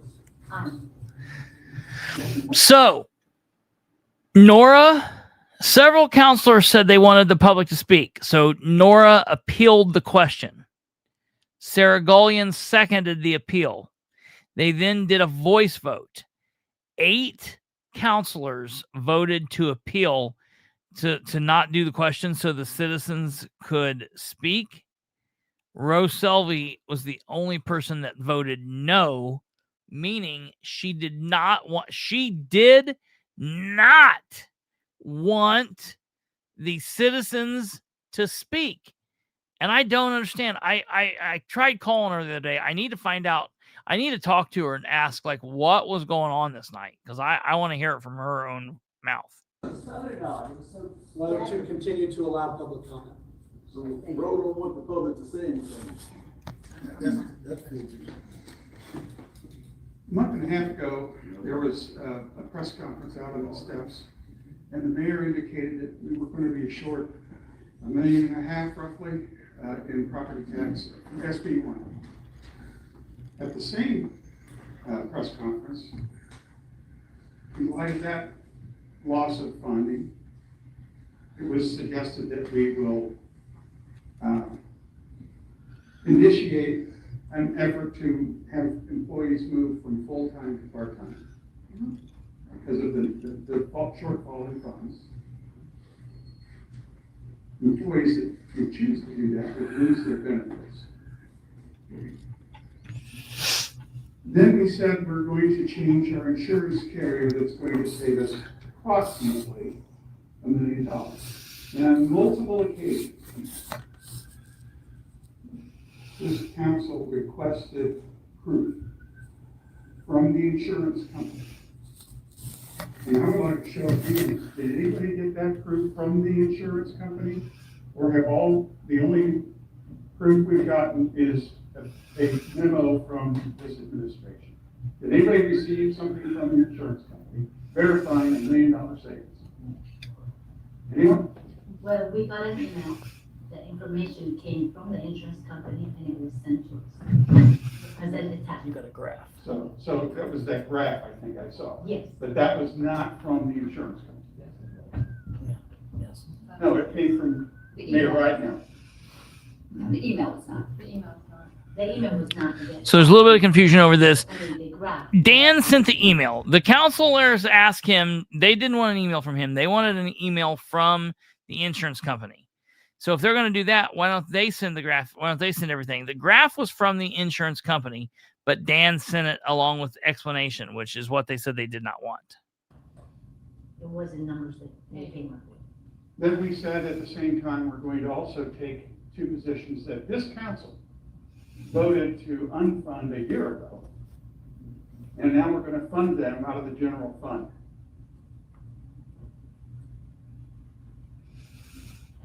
We're going to grant additional raises, even to those individuals who already received raises or soon will via the opioid fund. That's a one-time thing. Raises are not. Those you pay every year. Well, I guess what I'm saying is financial dots don't connect it. What we're hearing and what's being proposed don't connect. They make no sense. And just because we're allegedly saving money This is in big. health insurance doesn't mean we suddenly have that money to spend. Doesn't mean we have that money to spend. I would encourage you to vote no on this one. Thank you. Ms. Sharkey, and I'll let. Sorry.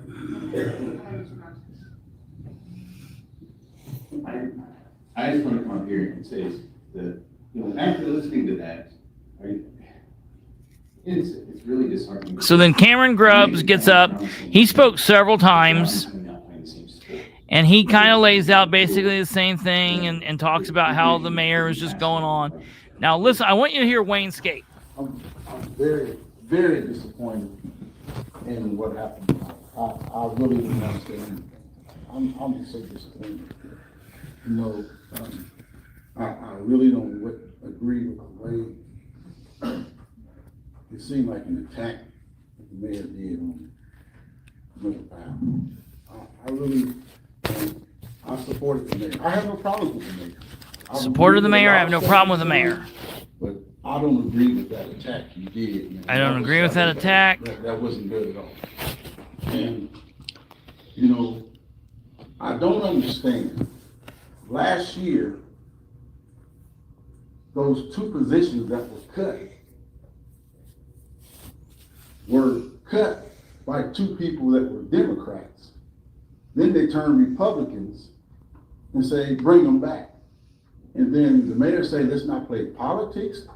That's the definition of politics. You cut them as Democrats to go along with the Democrats. Now he's asking Jerry and Brandon. That doesn't make sense. It doesn't make sense at all. And I gotta say this, Roselli, I'm very disappointed in you. Very. I supported you. I voted for you. And then you, the only person up here, I gotta give the rest of y'all credit. Y'all did want the public to speak, and then you say, people that out here that voted for you, you said, I voted for you. And you tell me you don't want me to speak? Yeah, that's crazy. I talked to a couple, and Rose Selby say, I talked to a couple, and then that's what y'all go by and cut the budget down to one person. I'm just very disappointed in this council. I'm very disappointed in the way people are just switching up and playing politics. If you want to switch up, that's fine. Still vote your conscience. But the way you did it is just, it's obvious, and a blind man can see. And I think the Ethics Commission should investigate why those two people switched anyway.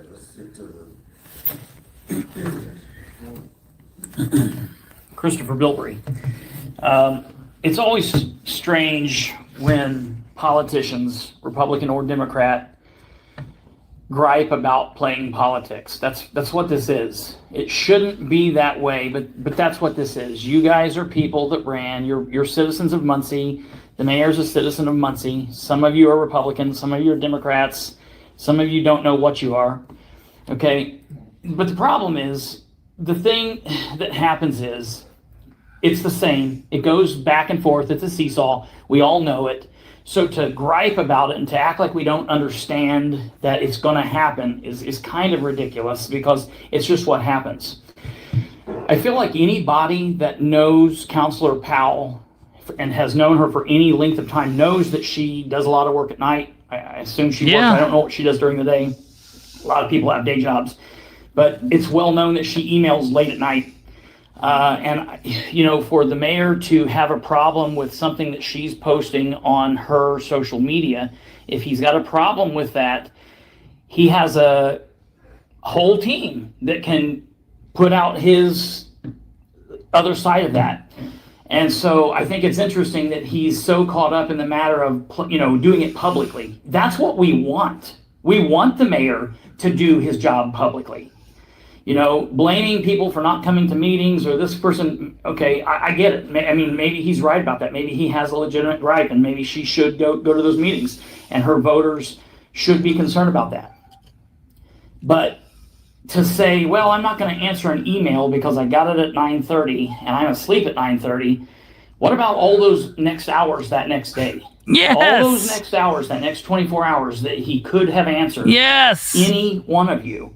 He could have sent those answers out. And to clarify, and I want to make sure the record is correct, the graph that was sent out it does appear to be an insurance graph that was sent by the administration to you guys. So you did get that little piece of graph. My gripe about this whole thing has been, if that's the only thing that the administration has made their decision on, that's something that should bother the public, that should bother you. There has to be more documentation. And when the question has been, did you guys get what you requested by the deadline? And yes. The council saying, no, we didn't get it. You're here. Did you get what you requested in that meeting? Did you get everything that you thought you needed to make the decision on insurance? Did you get yes that? Or no? Bro? I got the stuff from the. You got the stuff, or you got the one single graph, right? Jerry, did you get more than that graph? You just got the graph. Any of you ever receive your insurance? My grandparents are elderly, and I help them on their paperwork and all this stuff. They routinely get envelopes of insurance information that's 20, 30, 40, 50 pages each for both one of them. There's no way the City of Muncie is basing their change on one graph. So I would call it, you guys asked for something, and there were Republicans and Democrats that asked for that at that meeting, both Republicans and Democrats. And I don't know all of you, but I can say specifically, I know that Councilor Garrett asked for it, and he's batting on the other side now. Okay, so he did ask for it, and I believe that Councilor Basham kind of spoke up and asked that he wanted it. Yes. So if the mayor didn't provide that, there's no excuse to not provide it. This is his budget. This is his budget that he wants you guys to do. He wants you guys to be on the same team. And it's easy for him to hold all of his cards back and say, well, we're mad that this person didn't come to a no problem, Karen. meeting. Maybe somebody was at work. That happens. Maybe it's okay to do it in the public. It's okay for him to come here in the public. And when he doesn't attend all of the finance committee meetings and he says, well, if I was invited, maybe I would have came there and answered all of the questions. Again, I said it last meeting. He shouldn't need an invitation to attend every meeting that he needs that should be here. And I understand that he has vacations and things like this. So if he can't be here, he needs to send somebody in his stead. And when he does, this is okay. I will here in just 1 second. I'm just telling you because this is a really big deal. This is the most big decision you guys make. They're trying to shut me down. Is what they were trying to do. You guys make. They were telling me that I needed to move along.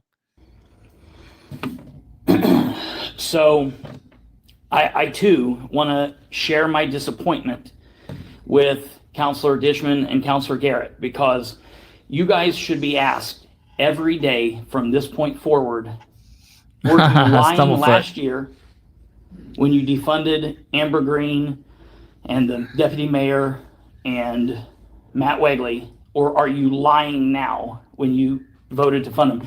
One of them's right. What can I ask you what the switch was? Can I ask you that? For these jobs? Yeah. Yeah.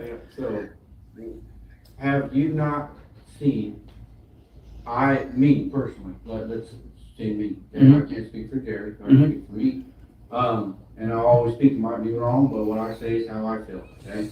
I see Amber Green out, I see Amber Green posting all the time out, doing what she needs to do, positive, working for the city. We need people to come to us, to come here, jobs to come here. Posting online like she does daily, constantly. I saw Amber at my skate park opening with Mr. Selby. Bro, you were there too. You were there too in the skate park. North Star. We spent order too. Was there. And she posted daily. So there's positivity. We need that. I think she earned that. Matt has been up here numerous times speaking. A lot of times we go to Matt. I called Matt. I've got questions from Matt. Has anybody else up here called Matt and got questions? In Jesus. Okay. So I think he earned that. All right. So Did they not earn that last year? last year? Yeah, when you voted to unfund them last year. Yeah, when I voted on funding last year, yes. Are you not allowed, who's ever changed their mind? Okay, all right. I just want to make sure. I'm not gonna not talk to you. Sure. Yeah. Let's keep this on task. We're on task, sir. This is the budget that we're talking about. Well, let's talk about the budget. Okay, so the budget is, you've got two people that voted differently than they did last year on the same topic. Okay, I'm just trying to understand that. Because remember, we can't say we're gonna play politics, we're not gonna play politics. Right now, it's politics. So we're trying to decide what that is. So I just want to make sure. So we changed your mind. It wasn't a political decision. So that's very good. There's no, I don't know, there's no political decision. Okay. Okay. This is speaking for me. Okay. And look, I agree. I'm not saying anything negative about Mrs. Green. Oh, you did not know? Yeah, no. I just want to make sure that that's clear, or Mr. Wagley, or any of the rest of them. And I also want to point out real quick that they weren't being unfunded because they have been paid this whole year. My question is, because it wasn't like these people were going to be out of a job tomorrow, he would have funded them by edit again. So it's just a question of I think it's semantics, and that's what scares me. So just FYI. I'll be real quick. I got sidetracked by the grandstanding earlier. There you go. So that was my thoughts. And Cameron comes back up and asks about the fact that we're not actually losing money, where Dan has been saying that we're going to be losing money. We're not actually losing money. So he comes up and he brings that up, and that's good. And then for the very last thing, Wayne Scaife finishes it off, and I think it's important. I want you guys to hear this. This is good, and this is very important. It gets funded every year, Karen, but yeah, eventually it would. Because I know I've called for that before, and I've never had anybody until the next year. Go down to the clerk's office sometimes. I was under the impression of All right, here we go. Here comes Wayne Scaife for the last time.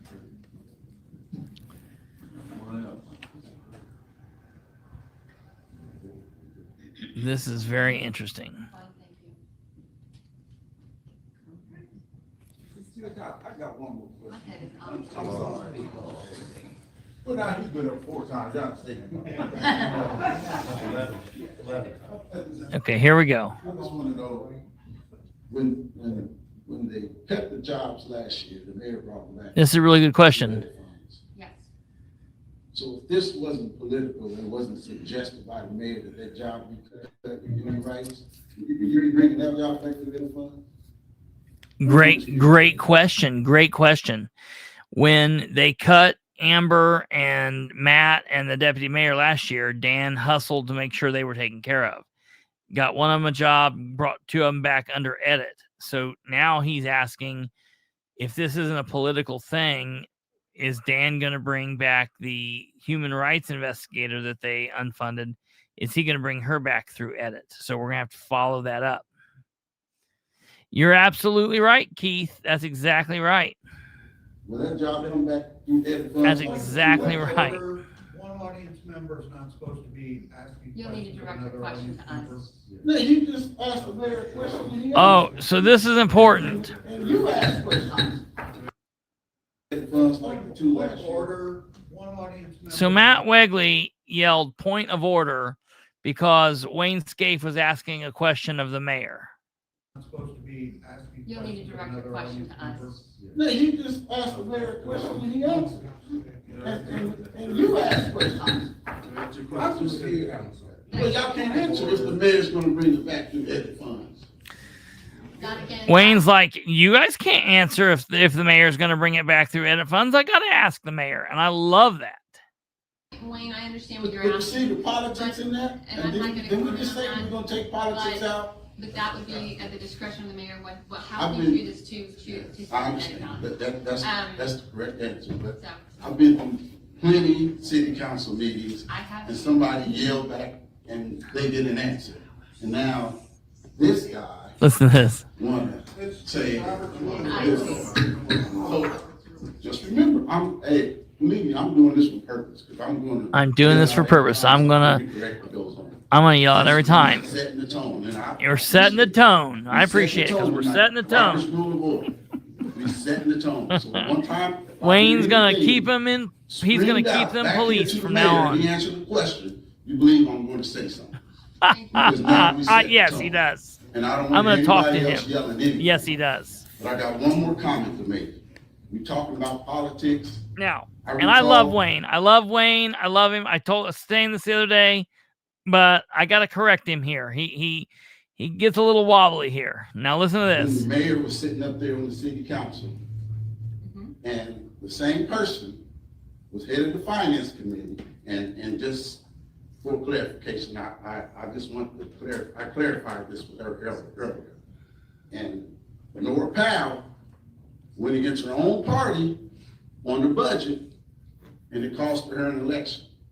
So one thing you gotta say, she's fair. So it has nothing to do with politics. So I don't care what y'all say, I was there when it happened, and I remember when that happened. So I appreciate you, and I know you're not playing politics. To clarify, we here at the Political Spotlight love Mr. Scaife, but we have to correct the record. Councilor Powell voting against her party on the proposed 2020 budget in October of 2019 might have added to her loss in that election, but it was not the only reason, nor would I even consider that one of the top 10 reasons. Just keeping it real.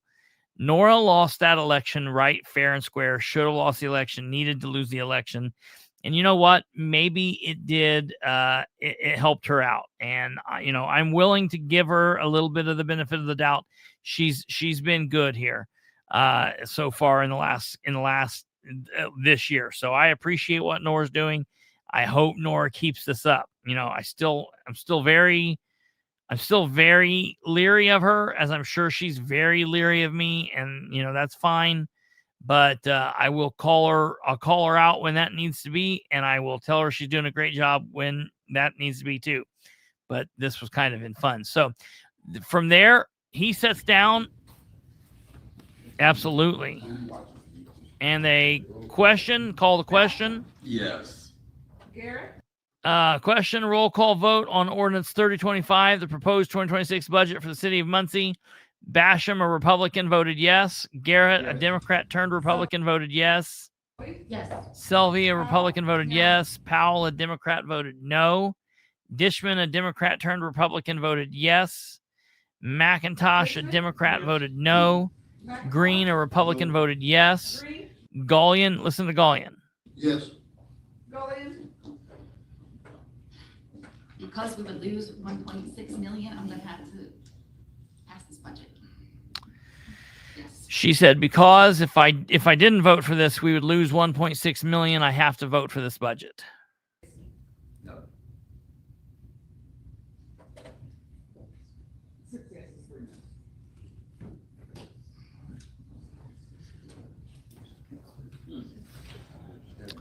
And that was the end of it, ladies and gentlemen. That's all she wrote. If you haven't heard it all there, please go back and listen to that. It's definitely worth going back and listening to. It's a very long, crazy meeting. I'm glad that we were able to get the audio. And that's that. So we have 2026 budget. It will be interesting to see what goes on here. I am on a bigger mission at this point to look into the lie that it seems like Ridenhour has been telling for the last several months, that we're going to be losing money in 2026. From everything I'm hearing, we are not losing money in 2026. So I'm going to be looking into that. All the rest of this week, while we're going to be off, I'm going to be looking into these records, and we will either be back Thursday night, or if not Thursday, we will be back Sunday. I'll keep you guys posted, and I apologize for the chaos and the craziness.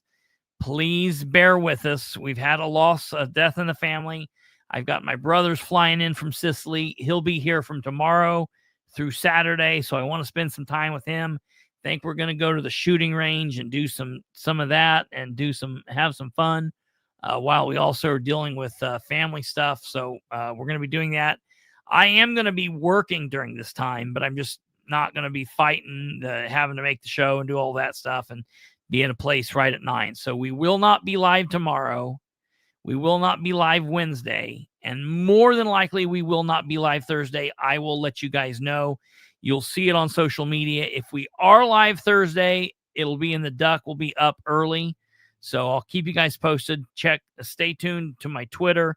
Stay tuned to social media, my Facebook page. I'll let you guys know. We also didn't have an episode of the Bilbrey and Clark show this past Saturday because of everything, but we will have a Bilbrey and Clark show this next Saturday. It'll be episode 4, which will be out the 25th. So be looking for that. And other than that, you guys have a great evening, and we will see. Yeah, it'll be interesting to see who lines up to run in 2027. It's going to be very, very interesting. We got to get through next year first. Then that'll be a total shit show in and of itself. So you guys have a wonderful rest of your evening. Have a wonderful week. God bless each and every one of you. Hug your family members. Love your family members. Take care. If you could, give a thoughts and prayers to my stepdad, to his sister, to all of the extended family, the grandkids and all that. And my mom is having a little bit of stuff with headache and kind of some blood pressure stuff. So if you wouldn't mind tossing her in there and giving her some prayers, we would be very appreciative of that. Praying for all of you. Take care. God bless. Have a good evening. Have a great week. And we will see you back either Thursday, or if not Thursday, we will see you on Sunday. Don't forget us. We will be back. Love you. Keep contact with us on social media. And we'll see you guys when we see you. Take care. Good night. Goodbye. We'll be right